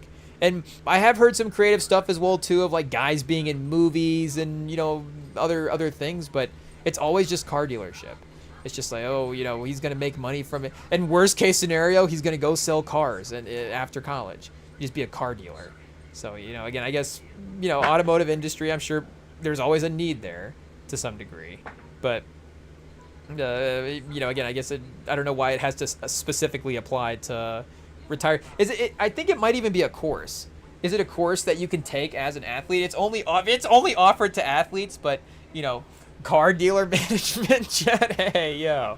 It's like he's going, he's been here, he's been at the University of Miami all 4 years, and he's been studying car dealership. And it's like, I guess, you know, he's an NIL athlete, that's what he's going to go do. It's like all these guys, they just run car dealerships afterwards. And again, there's like the local car dealership side of things, but a lot of times as well too, what happens is, you know, the one local car dealer gets really big and then and then just has like all the dealerships in town. So it's just like, you know, I guess I could give away the town name that, you know, the name that we have in town here. But if it was, you know, again, if it was to bring Tebow back into it, if it was like, you know, what happens is you go from one little Tebow automotive shop, and then now all of a sudden there's Tebow Dodge, and now he has Tebow Toyota and Tebow Chrysler and Tebow Subaru, and it's like now you're driving across the other side of town one day and you're like, they're putting up a Tebow Honda? Like, I didn't even realize, the whole shop for Tebow Honda. Then they put up a Tebow Honda, and you're like, I guess they, you know, I guess people are buying Hondas from Tebow. And, you know, they just keep getting more and more stores. And then one day, you know, you drive past little, like, I guess, did like Jesse Palmer, was he a backup quarterback for Tebow back in the day? I'm trying to remember. I guess Cam Newton was also his backup. But I think, you know, Cam also would be able to compete as well, too, you know, name power-wise there as well. And it is weird to think about, you know, with Cam Newton backed up Tim Tebow. Just, it seems like they were farther apart than that in the college timeline. But I guess they, you know, they really weren't. And, you know, it could just be that very last overlap of Tebow 1 year, you know, Newton his first year as well too. But, you know, it'll be like Anthony Richardson Automotive tries to open up and compete, and it's like it just doesn't, unfortunately. You know, he just doesn't have as many shops. And I guess, you know, obviously they're, you know, we trade lightly, but I'm just, you know, again, obviously Tebow's one of the great college athletes that we've had, and I think you know, a funny guy to picture as a car dealer as well too. So that's the main reason that we, you know, use those names as an example there. But, and, you know, we think of Anthony Richardson because we love Anthony Richardson on this pod still. It is what it is. The one place that's still, you know, Anthony Richardson, call in. Hey, yo, I guess I don't know if we can have him call in after we say the one place that still loves Anthony Richardson, just imply that nobody else does. But, you know, we still do. Oh, finally the Spurs get a turnover. It feels like we need a positive play here for a good I'm going to say a good 6 minutes almost. Hey, yo, I mean, they've cut this to 15, Chad. Oh, man. Hey, yo. And that's what we're saying. It just needs to be that slow grind. You know, they don't need to be down by 2 going into the fourth quarter. The fact that they cut it to 15 means they can cut it to, you know, 2 by the last 4 to 5 minutes in the game. As long as it's a close game in 5 minutes, that's all it counts. You just have to, or, you know, as long as you score more by the end of it, that's all that counts. But still, competitively, as long as you're within reach, within that clutch time, you know, it doesn't really matter mentally what happened before that. But Vassell with a huge response 3 there, Chad. Hey, yo, we're getting to 90. The race to 100 getting a little bit closer, getting that mental score back up a little bit where it's like, oh, you know, we're still a little ways away. Still a mountain to climb here in a sense, but a minute 30 left in the third. And we do have the backcourt bench in for New York. Robinson in as well. Clarkson, you know, hasn't necessarily been like a major bench presence in this series for New York. He was kind of a, you know, major offseason ad for him, of course. And, oh, Chad, is that just throwing him out of bounds for San Antonio? Hey, yo. But, you know, obviously one of those guys that's like 6th, 7th man, maybe you bring him in, he can get 6 to 7, 8 points if you need him to off the bench in a game or so, and swing a game, keep a game going, shift momentum at some point if he needs to, but just hasn't really, been a major impact guy in some ways. And I was thinking about this as well too with Brunson in the first half, because of course the Spurs have been picking him up a lot closer and guarding him a lot farther up 94 feet almost in the last couple of games. And I hate to give New York game plan tips, but it's like, do they just need to get Brunson off the ball when they're advancing the ball up across half court? But who do they really even have as those second initiators as well too? Because you maybe think that, again, going back originally to the trade, like maybe that's what Bridges should have been at some point. Would have been that second guy that, and again, would he have been running the offense? Would he have been advancing the basketball? But maybe that is sneaky what Clarkson can be as well too, is that guy to kind of help bring relief to Brunson if he were to need it. Again, hey, IT, cut this all out because we don't want New York to hear it. Mike Brown, he obviously listens afterwards. He's like, well, hey, what did the REMINGTOM pod say for game plan tips? Is, I think, a little section that we saw on the dry erase board that they have for the New York game plan. But again, IT, we're gonna have to cut it out because this is too good of advice. But they are going to have to, maybe, or at least just have the illusion of that as well too. It's like if Brunson is so thrown off by this fact, which shout out, if that's all it takes, we'll just have the player guard 94 feet. But it's like if he's so thrown off by that, what if he just starts the possession off the ball and then gets the basketball after the other guy advances it over half court? Will Brunson just be a first ballot Hall of Famer again at that point? But Wemby at the end of the quarter doesn't get it to roll. So the Spurs, I like the mental look of 90-75. It still looks like the Spurs, have dominated, which of course they have, but 14 points in the third quarter is tough. Hey, I guess New York also 26, so they've, haven't had a stellar quarter-to-quarter series game themselves as well too, but we went from 41 to 35 to 14, so hopefully that doesn't mean it gets progressively worse in the fourth here, chat, with the way the scoring has spiraled. But Brunson 27, Anunoby just saving the day in New York. Here Towns refuses to take shots apparently. I mean, he's been in a little bit of foul trouble. Yeah, 4 fouls at this point as well. And I guess Clarkson has 3, so hey, Shamet's not really a ball handler. And, McBride as well, too. We haven't really gotten McBride. McBride, there is a, it's not like, we needed McBride to be our 6th man necessarily, but there was a little bit of, again, like this New York bench, this whole depth situation. Do they have maybe some more options to go to? Shamet, the perimeter, has kind of been the one, offensive look that they've been able to throw out there and just kind of keep with the Bridges theme almost of having that floor spacer. But, they haven't necessarily been able to throw McBride out there always as just the second initiator, the way that they've needed to next to Brunson. And again, Brunson's so great that he can figure out a way in some ways to work around it as well too. But hey, chat, we gotta lock in. We gotta lock in for the fourth quarter here. We're gonna need a hot take more than we're gonna need a 20-point quarter performance in this fourth, I think, to be able to win. That would get us to 110. So if we score 20, we get to 110. That means New York is needing 35 points. So 35 to 20, chat. I guess, obviously, the math, can we not get outscored by 15? But is New York going to put up a 35-point quarter here? Hey, I hate to question it right before we get there. But they've been around 20. So again, even if they scale up and go 30 in this quarter, that gets them to 105. That means we need to score, again, 15 points in this quarter. So, hey, Chad, I mean, if we're terrible again in this quarter, we should win the game. Again, it would be so disastrous if we didn't. So, hey, chat, we have to just take a quick break before this fourth quarter. And it's like, are we back in one of the great final series of all time? Or is New York just going to go up 3-1 and everybody's like, okay, we're back, it's finally our time now. But, chat, 15 points, we got to do this. If Wemby's great, he's got to close this out, chat. 12 minutes left, 15 points right after this.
All right, chat, we've got a challenge to start the fourth quarter. Mitchell Robinson everywhere. Hey, yo, blocked Wemby to start, and I guess had a deflection as well, too. So they're getting a challenge to, I guess, correct the ruling on that one there. But, yeah, like we're saying, I mean, you know, with this type of lead built, with this type of cushion, I mean, it's not even about historic greatness at this point. I mean, it is in some ways. Like, I don't want to put too much on the other side of things, but we were seeing storylines going into this finals. I would assume somewhat jokingly, but I guess the MJ collective out there is still pretty strong. You know, they're going to be making the case. But I saw people making the point that if Wemby loses this finals, you know, he can never compare to MJ because now he'll be 0-1 in finals, and MJ never lost a final. So even, you know, Wemby's record will never be as perfect in the finals as MJ was. And it was like, okay, like, I get the point, but also MJ didn't make the finals at 22. So if MJ had made a seventh finals at 22 and lost it, you know, honestly, it is an interesting thought experiment. Like, if MJ was 6-1 in the finals, but that first finals, you know, he rips through the Eastern Conference one of those years and takes down Larry Bird, takes down Isaiah Thomas. I guess who did the Pistons play? The Pistons played like the Blazers, which the Bulls ended up being in the finals later. So I actually think kind of the Bulls had gotten through the Eastern Conference. There's a good chance they actually would have won the finals in a way in the 80s. But again, those teams were just a little different with Pippen still, you know, developing early on there as well too. And, you know, obviously just Jordan still, you know, making his way to being the, you know, you don't just become the greatest player of all time overnight, Chet. Hey, it turns out it is a process a little bit. You know, you have to put in the work and get there. And MJ did obviously become that, getting past those Pistons teams. But I don't remember who did they beat the Lakers in the finals? They might have beat the Lakers in the finals that second year. But I think they did also play the Pistons because the Pistons did make two finals there a couple years. You know, Clyde, a little underrated for that. Yeah, they swept the Lakers one year. So, you know, again, if Chicago makes the finals in 88, 89, which I guess, again, would they have lost? But if they do lose the finals in one of these years, is MJ now no longer the greatest player of all time? Like, you know, you don't have the perfection argument to make over LeBron, but he still does have another appearance. So if you're arguing appearances, you know, in giving up on the record a little bit, it's like, okay, that still adds there over LeBron in some ways. And, you know, again, he still doesn't have the equal finals record to match him at 6-1, you know, with what James is working at this point. But, and that's not to, you know, we're just talking from the perspective of, you know, how the MJ people would be talking. You know, obviously no disrespect to LeBron's career, pretty good. The case is right there. But what are we saying for, you know, for Wemby? I don't think you can necessarily say that, you know, he's going to be MJ. It's obviously, we were saying going into the league, unfair to say he's going to be MJ, but then it's also unfair to say that he can't be MJ, you know, if he loses the finals. Like, you know, you just got to say that he's going to be Wemby, and we got to see what that career looks like. Again, I don't, you know, we couldn't have predicted the LeBron career in any way, but, you know, you would have made all these crazy claims like, oh, well, if anybody's going to be better than MJ, he has to do this, he has to do that, he has to do that. It's like, well, LeBron kind of did do all those things. You know, he's the greatest scorer of all time, wins like 8 straight finals. You know, he's basically played 20 consecutive years, you know, injury-free. It's like he's kind of done everything impossible that he's needed to do, but we just don't know what Wemby is going to, you know, what the scale of the Wemby great career would look like compared to MJ. So again, it's just unfair to say either way, you know, what it would look like. But I do assume that if MJ was in the finals in those early years and was up by 30 points at one point in a game, he would have won the game. Again, I don't know if any of those early Celtics games, you know, it was like, oh, you know, they lost this series to the Celtics. But in game 2, the Bulls were up by 35 points, and they lost that. Like, I think they were just genuinely losing to just better, more formidable teams at the time. Again, go back to the Eastern Conference. Hey, yo. You know, obviously it's a credit to Isaiah that he's beating MJ at the time, pause. But it's also, you know, Isaiah's a great, great player. Isaiah went undefeated at Indiana. So, you know, we're talking about, again, one of the underrated, like one of the literally just the great underrated players of all time. You know, gets left off the dream team, but still was as deserving as anybody to make it at the time, and what that could have done for some of the national notoriety as well, too. You know, can't necessarily be underestimated. But you imagine all of these guys would have closed out these scenarios. Again, there hasn't necessarily been a larger finals comeback. I mean, what do we got here? Largest finals, you know, pause. Comebacks, pause. in NBA history. So the 3-1, Cleveland versus Golden State. Ayo. Oh, that's right. Kobe versus that was that Lakers Celtics game. Ayo. So single biggest games, Boston trailed 24 points to defeat the Lakers. After, I guess we're remembering it the wrong way. Ayo. Trailing after halftime, they used a massive 21-3 run in the third quarter. So that even goes back to what we were saying about the Knicks, though. This is not how they did it. Pause. It wasn't a crazy run. It would be that slow grind over the course of the whole half, just slowly walking to the opponent as they fumble their keys. But, we, I guess, don't have anything else outside of that to reference here via a quick Google search. Do we have to make it plural, I guess, and see if that can help increase the list here? 2008, the Rockets versus the Magic. Oh, so they did in game one, I guess the free throw game that changed the series, have a 20-point lead. So that even, of course, adds to just it changing the dynamic of the series. It's not like, Orlando won a tough fought game and they're like, oh, we did everything we could and then we just blew it at the end. Pause. They're like, we were the better team for a whole half, dominating, and then just gave it away, and then somehow, it just mentally got upended after that. That is a little San Antonio-esque, of course, and of course goes back to what Charles was saying about Wemby and San Antonio after those first two games. But it does seem like New York has been stymied here a little bit from three to start the quarter. They've kind of been forcing up some shots, and Spurs have been able to reclaim still kind of keep up with an 18-point lead here.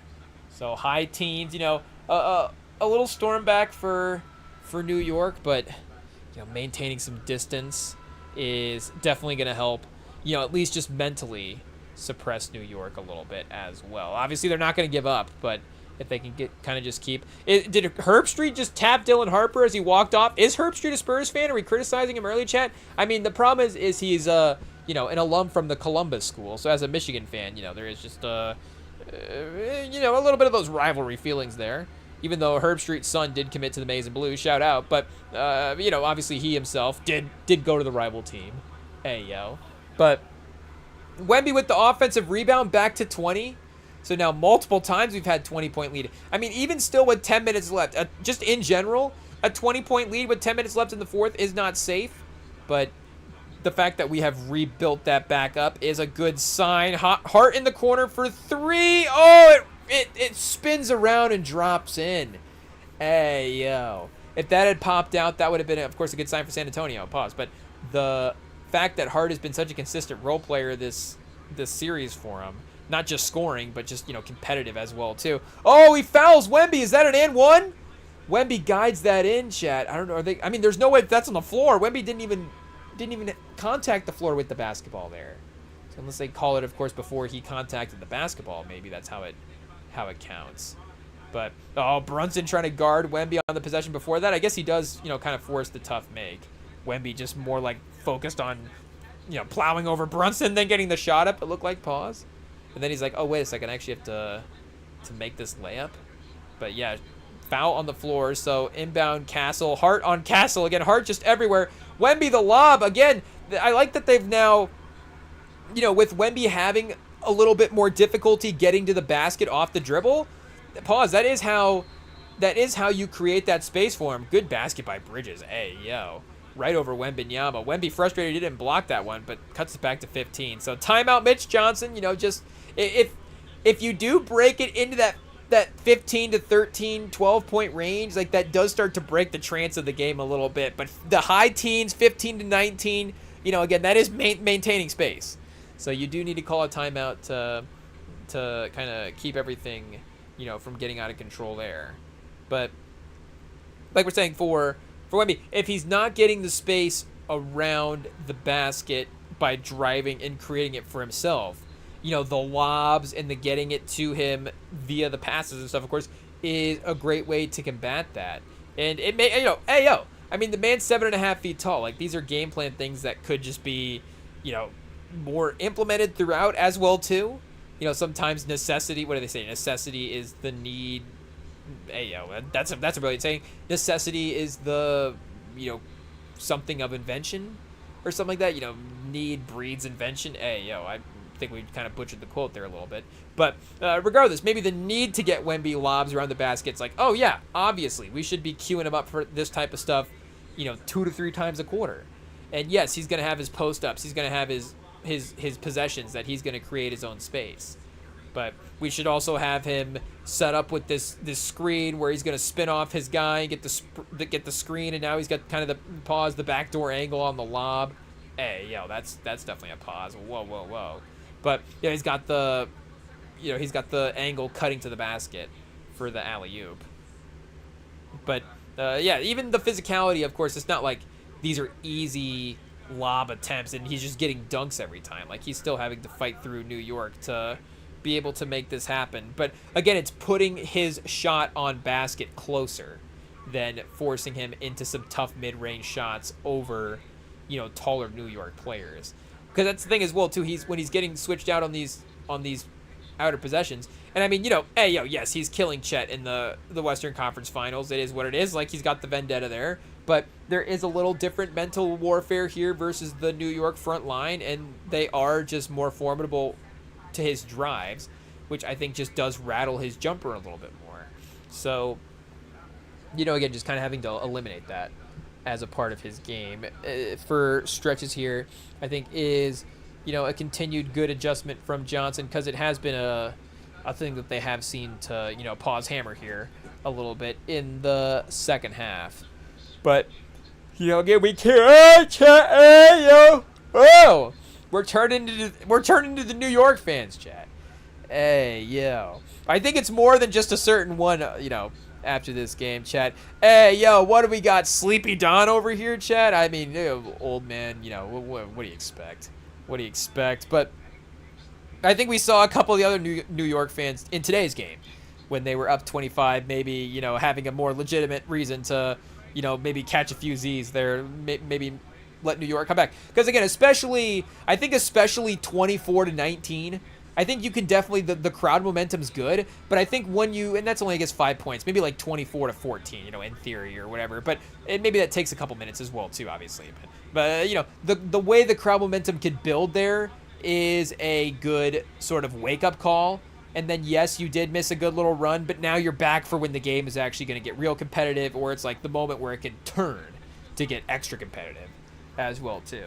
But I guess not to call him out, but they did show, maybe Chris Rock was starting to get a little heavy-eyed there during the chat. Not to just verbally, not to verbally slap Chris Rock while he's watching a game.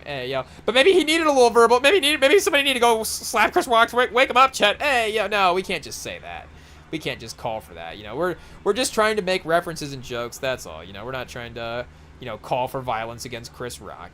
We love Chris Rock. I guess if anything, we're gonna, want Chris Rock to call in. So we can't have that. But, I'm not saying like the way that Will Smith slapped him to wake him up. Pause. I'm saying like like the movie. You gotta wake up. You gotta wake up, like that kind of situation. So hey, Chris Rock. Like, it's only 14. You gotta lock in, but again, because you actually want Chris Rock to watch the game. Maybe some guys you're like, okay, is he sleeping? Can we wheel him out? But I guess Chris Rock, obviously, you want him to watch the game when it's close. Oh, Castle, as the shot clock winds down, unfortunately is not able to get it to go. Chat, 7.5 minutes to go. Chat, the lean forward. Oh, I hate looking at the ESPN with the spoilers. Are we going to have to move to 82and0.com to cover the page? If you're just tuning in and we move to 82and0.com, I guess maybe we need to do the announcement we actually move over. But we're still watching the game. It's just because the ESPN is a couple minutes ahead usually, and we don't want the spoiler for our actual live experience here. I don't want to be bummed out watching the New York. Oh, chat. There we go. Towns has been absent for the last 7.5 quarters for New York, and now a one-legged three off the wing, falling backwards as the shot clock winds down. Castle, the tough bucket. Towns thinks he's Wemby with the help defense. No way, chat. No way. This is going to call for massive hydration. Pause. And we did... It sounded like we were queuing up for an ad there. This is going to cause for massive hydration. Chad, they broke the 15-point seal as well, too. It's not a close game, but it's now a game again.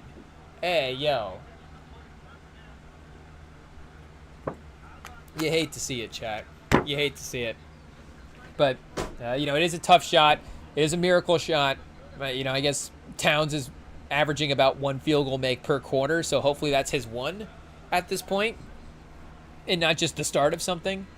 But Castle at the free throw line is, maybe we need to go in for the ghost, chat. I don't want to go in for the ghost. I don't need the energy drink now. We got to time it right so the crash is just right after this game. Because I guess unlike a New York fan, chat, see, this is the advantage. I would never sit courtside at a finals game when I could just watch it in my TV. Hey, yeah, I'd just be at home and then go to sleep right after, wander into my kitchen right after during the third quarter. It's like, do you not know when you're courtside you have good food and you can afford it? Hey, yo. So, I guess a random rant, but I do not like it when people say that. I guess it's a matter of opinion. So, you know, hey, yo, you know, you like your house? Hot take. You know, that you know, watching sports at home is cool. You know what else is cool every now? You know what else would be cool every now and then? A freaking courtside experience, and you know, watching a finals game, literally, you know, on the pause, like as the basketball action is happening.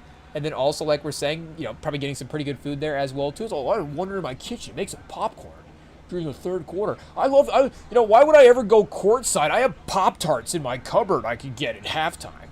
It's like, you know, I get it. I get it now. I forgot about the Chips Ahoy that you had stashed away. I would never leave my house if I could watch the finals game with, you know, an unlimited Oreos collection. But, oh, chat, this is disaster. What is happening? There's no way that the New York's gonna make finals history here. Hey, yo. There's no way. Towns avoiding the foul on Wemby, still gets it in. Karma for not getting the foul call. Single digits, chat. Oh no, a hat covering the eyes all of a sudden as the New York team storms back. Hey, yo, Vassell, Castle, somebody's falling. I guess we're gonna have to move the hat again now, chat. Hey, yo. Oh, no, chat. Mike Breen, you can tell he's a little more excited than normal calling a game. I hate to see it, but, you know, I mean, and honestly, like, you know, Mike Breen's one of our favorite people. I love Mike Breen, shout, pause, you know, hey, yo. But just a, you know, beloved guy, you know, cool, sort of older, senior citizen type. Just seems like a really decent, you know, old guy that you want to hang out with, pause. If I, you know, I don't even, what do we say in chat? Hey, yo. But just like a, you know, just again, just seems like a cool guy. Like Mike Breen, like if you just was like, what celebrity would you want to have for like a family dinner? If it's like, oh, you could invite one celebrity over for family dinner. I mean, you know, Denzel and Mike Breen are probably the top two, right? And then maybe, I don't know where Conan ranks in there as well too. But, you know, Conan is like, if you need somebody to like, really like carry the family, it's like, okay, Conan's really going to bring the entertainment. Conan's almost like booking an act for the family dinner. You know, Mike Breen, I feel like, will kind of warm up to the family. He'll sit there. He might ask some introductory questions. You know, he'll wait for the introductory questions to be asked. But then as the night goes, you know, he's going to like continue to progressively, you know, the conversation will continue to gravitate toward Mike Breen telling stories. And I think by the time, like, you know, family dinner's done, everybody's full, pause, you know, everybody's just kind of sitting around the table, and Mike Breen's just like, you know, locked into like 95 Knicks stories, like, oh, the Pat Ewing story is like, I guess by the, you know, it's like, oh, telling the story about how they won their first finals in 50 years. We're like, Mike Breen, he's got to go now. But you know, it's like it'll slowly gravitate toward Mike Breen telling stories. Versus again, like Conan walks in, and Conan immediately is like, oh, okay, who we got here? We got the aunt and the uncle, and then it's like, oh, you know, and it's fun. Like you know, would love to invite Conan over for, you know, Conan over for a Christmas or something. But do the Irish celebrate Christmas? Hey, yo. But, you know, again, Denzel, I feel like, is the if I, you know, can we say the happy medium? Where I feel like Denzel's going to, like, lightly do a bit, but then by the end of the night, Denzel's also, like, telling stories as well, too. Like, I feel like Denzel would show up with, like, the classic coin trick. Like, obviously, it's like, oh, you know, everybody does the coin behind the ear trick, but Denzel, it's, like, still cool when Denzel does it. He like walks up, there's like the little cousin, he's like, oh, you know, how's this guy doing? What's your name? Oh, my man. And then he pulls out the quarter, and it's like, okay, Denzel's just winning people over already. And then by the end of the night, he's talking about stories about, you know, oh, on the I guess, you know, the Equalizer set. He's like, me and Ethan Hawke, you know, here's how I scared Ethan Hawke on the set of Training Day. Hey, yo. Okay, New York does turn it over. Vassell 3. Can we get it? No, we can't get it back to double digits. And Vassell's been so clutch, chat. That was a one we needed right there for sure. But 2 for 15 from 3 for the half. I guess the stats do say that we're falling apart. They do confirm. 8 for 16 for New York. Towns all pump faking the three. The step back, baiting Wemby, tries to draw the foul. He gave it up. He might have got it if he shot it there. Brunson drives and lays it in. Chad, I don't know how many possessions we have with 5 minutes left. Can we hold them off? Hey, yo, Chet, they're fumbling the keys as we scoop. All you have to do is get into the house, Chet, and lock the door. Hey, yo, that's all you have to do. A 17-4 run with 4.5 minutes left. Oh, no. Oh, what's happening? Hey, yo.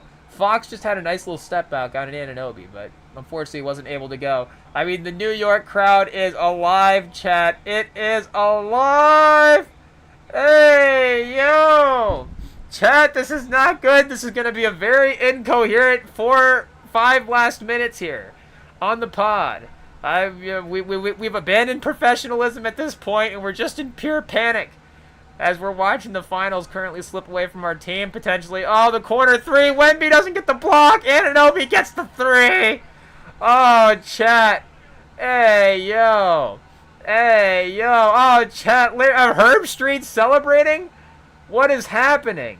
What is happening? I guess we jinxed it when we said New York didn't go on a 21-3 run like Boston did, because they just went on a 20-4 run. We've got celebrities that aren't even New York fans celebrating.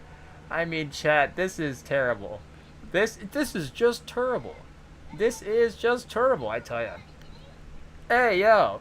I mean, part of me is like, you know what? It's fascinating that we're getting to, you know, witness this together as an NBA community. You know, hey, yo, we get to see history, you know, play out in front of us. But also, the other 98.5% of me is like, this is disgusting.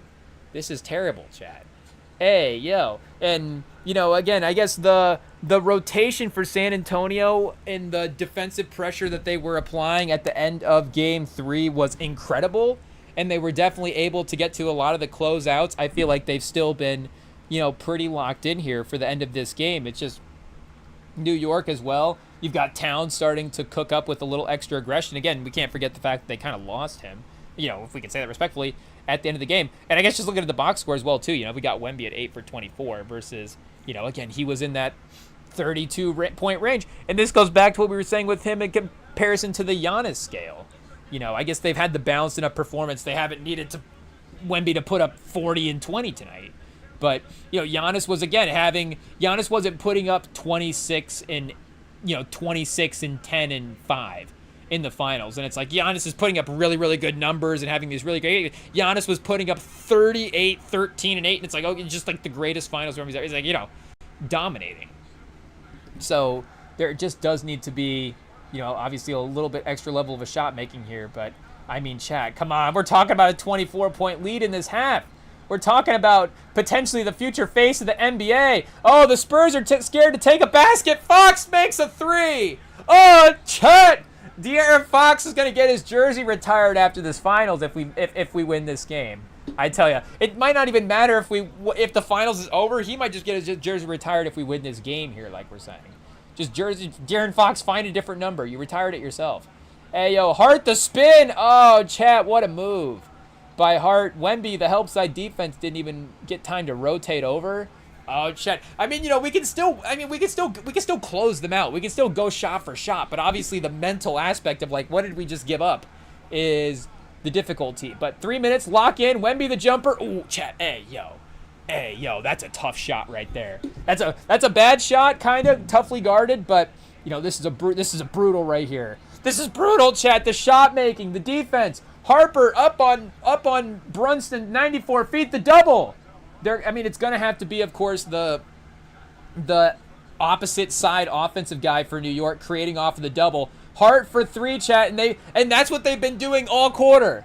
That's what they've been doing all quarter is those role players have been stepping up and hitting those shots. Again, Anunoby a couple times, Hart a couple times now as well too. I mean, this is just a battle of wills, Chat. I don't even know if I've ever, you know, even watched a game and really ever thought that. Even the 16, like, you know, I guess I don't even know if I can compare this to the 16 finals, but the way these guys are just willing in shots. Oh, Fox couldn't do it there. Fox just couldn't do it. Oh, Chat. Hey, yo, you hate to say it's just a couple inches short. You know, we don't want to judge him. We don't want that sentence to be out there with De'Aaron Fox, but I mean, that basketball, that shot was just a couple inches short, unfortunately. It is what it is. But, again, even like 16 finals, we did that game sort of got defensively ugly there, especially, considering Game 7. Obviously, we go back and compare some of the better shot-making moments throughout the finals. But and I guess there was always that sort of thought of the Warriors being the better team. I don't know. We're just biased. This is our team. Chad. I mean, there's nothing you can do there. There's nothing you can do. Brunson with just an incredible shot over Wemby. Do we have to flip the cap around and tip it? Pause. We might have to. We might have to. A 1-point game. I mean, the fact that this has come down to pause De'Aaron Fox versus Brunson is just terrifying. Hey, yo. De'Aaron Fox throws it to nobody, Chad. He throws it to nobody. Oh, Josh Hart misses the layup. Josh Hart misses the layup. Oh, it's Pat Ewing 2.0. Hey, yo, Pat Ewing against Indiana back in the day. The finger roll off the back of the rim. I mean, that was Game 7. That was a different moment. Oh, man. Oh, Chad, the break. I can't believe there wasn't a foul there. I'm not even going to look to see if there was in the replay. I don't care to know. Hey, yo. No contact from Castle. Was Hart anticipating it? I don't know if Hart got caught between deciding if he wanted to dunk or if he wanted to lay it in, but he just same thing. Hey, yo, not a finger roll, but same spot of the basket. I think the same basket going the same direction as well, too, that Ewing was going. Oh, chat. Wemby misses the free throw. I guess the game has gotten ugly now. Oh, man. Oh, man, chat. Just make one. Just make one and make it a 2-point game. I mean, New York's going to win the game if he missed that. New York's going to win. He missed that free throw. The MSG crowd chat. Wemby, lock in, brother. Lock in. Oh, man, Wemby. Hey, yo, the poor fellow. You hate to see it, chat. Face of the league. Oh, he missed them both. Oh, chat. Oh, no. Oh, no, chat. I mean, what do we say? Nick Anderson 2.0? Hey, yo, I mean, hopefully that doesn't ruin him for the rest of the game. 90 seconds, play defense. We still have the lead. Oh, if they get a foul here, the free throws are bad, chat. Are the refs going to call a foul? Castle, the tough defense, staying in front of Brunson. The floater, you know it's going to go. New York has the lead. Mitch Johnson, they were down 29, chat. 29 in the game. Hey, yo. 30 points, finals history. Oh, I can't believe it. I can't believe it. 70 seconds left. Castle, he's about to lose the ball out of bounds. He didn't.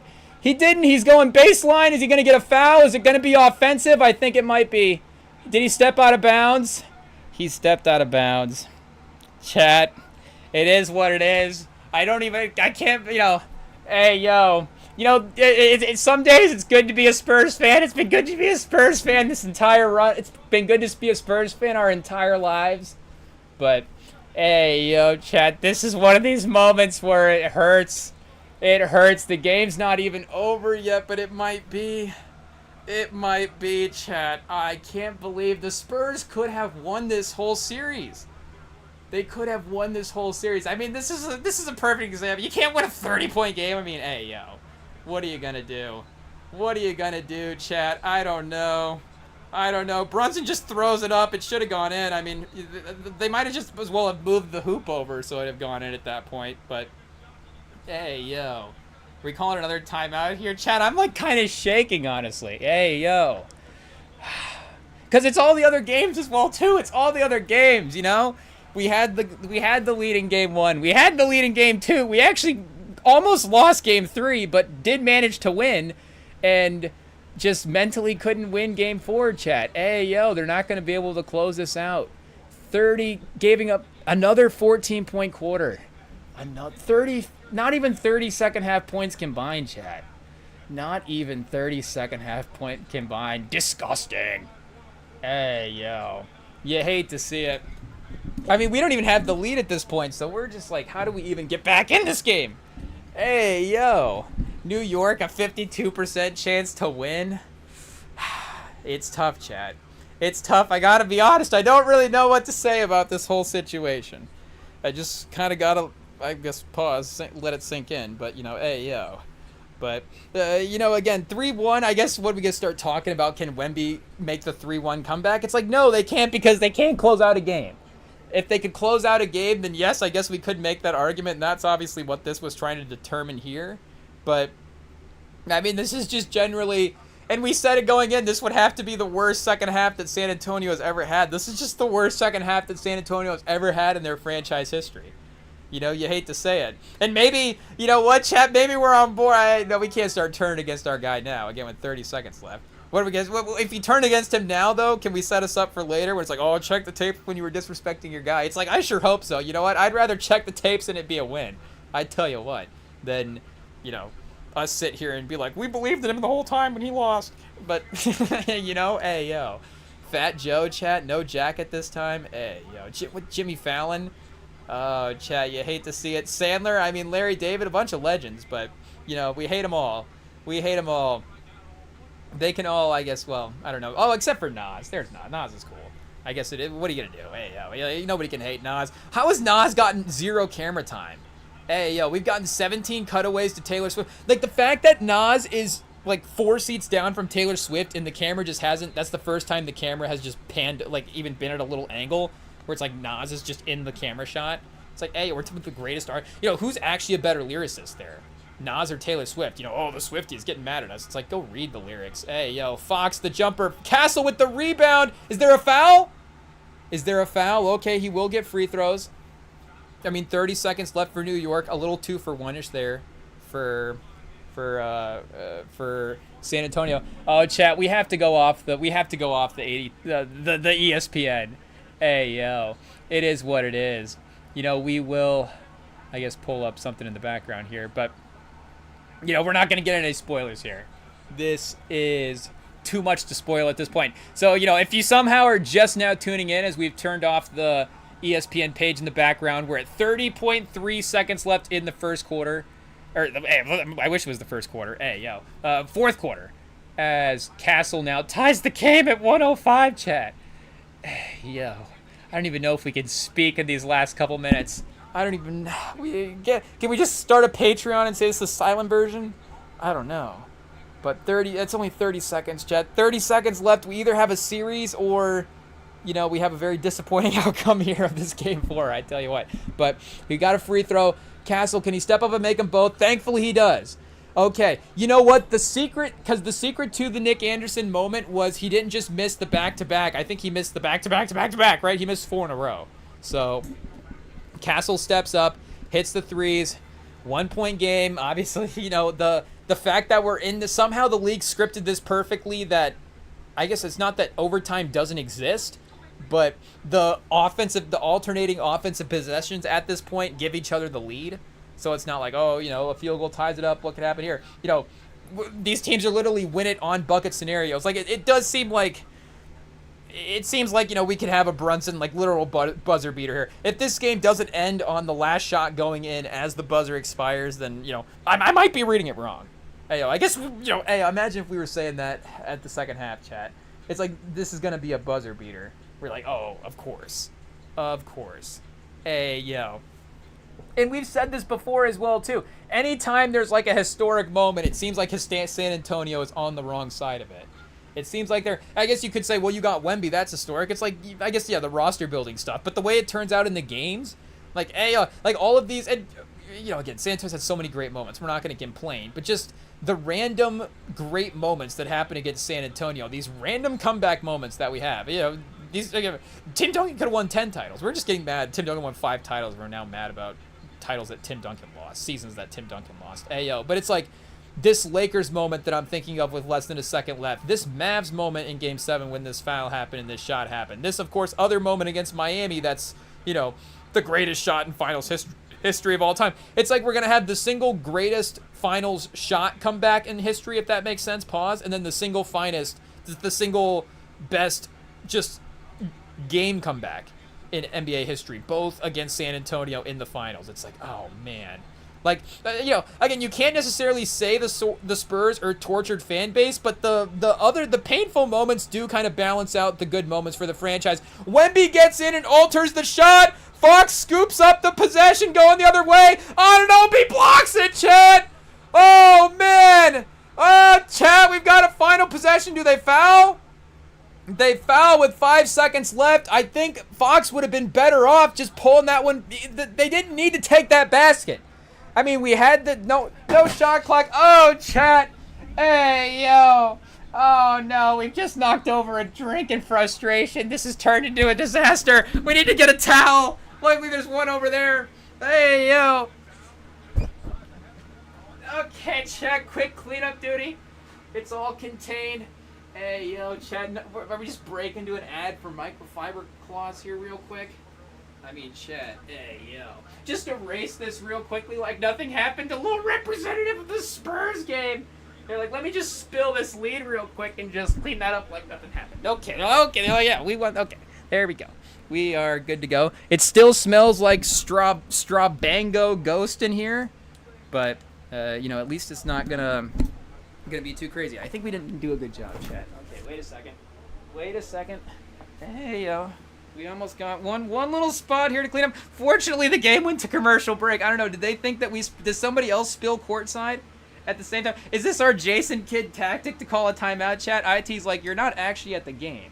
You're not actually going to get them to call a timeout. Oh, wait a second. No, they're actually in timeout right now. So it did work, chat. Hey, yo, but Fox didn't need to take that basket.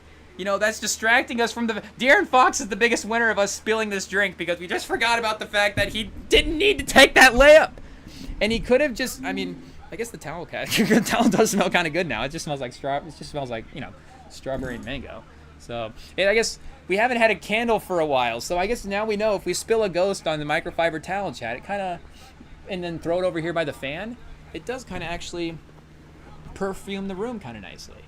So it can cover up the stink of this finals game, Chad. I tell you what, I can't even watch these last 5 seconds. Is there any point in watching basketball? Why do we do this to ourselves? This is literally worse than a horror movie. I can't believe I've ever been scared of a horror movie because this is way worse. Yeah, I'm gonna throw on Hereditary after this and just laugh the entire time. Be like, oh, Gabriel Burns. Oh, the buzzer. Oh, Chad the tip in. Oh no, he got it to go. He got it to go. I knew it. You knew it was going to be historic. Oh, Chad, there's still 1.2 left, and we have a 7.5-foot tall guy. But we forced the long three. I can't believe we forced the long three, and he got the offensive rebound. Who wrote this script? Who wrote this? This is terrible. This is terrible, Chad. Oh, man. Yes, like we were saying, I'm gonna go, watch the rest of Texas Chainsaw Massacre now. Who cares? I'll watch the whole team. I'll watch the whole van get chainsawed. I don't even know what happens to the guy in the wheelchair at the end of the day. I don't even care at this point. Hey, yo, what, have you just tuned in when I said that? Hey, yo, and I guess if you're also just now tuning in as well too, we don't have the live feed of the ESPN up because we don't want spoilers. I can already tell it's over now via the live feed. Unfortunately we don't have the chat up in the background, so I don't know what's going on, if there's spoilers going on over there. But I'm just just hoping that somehow this is not over, chat. That somehow the fact that there's 1.2 seconds left means that the NBA just has a little something up their sleeve for this dramatic game. Hey, yo, there's no way. I mean, the finals are so much better if the San Antonio is 2-2. It's so much better. I'm not even gonna bargain and say that let's let New York win in 7. No, like we want San Antonio to win in 6 if they can, but it's just so much better competitively if it's 2-2, chat. Oh man, I can't believe box out. Hey, yo, just 2 fundamental mistakes that you can't make. Fundamental mistakes the whole time, Chad. Oh man, I mean, we don't even deserve to win. It's fine. We don't deserve to win. It's fine. You know what? There's 1.2 seconds left. They're gonna take a bad shot. Oh, Castle had it. Chad. Okay, that's it. Are we just gonna go now? Do we just go now? I don't know, Chad. That's disgusting. That is terrible. Hey, yo.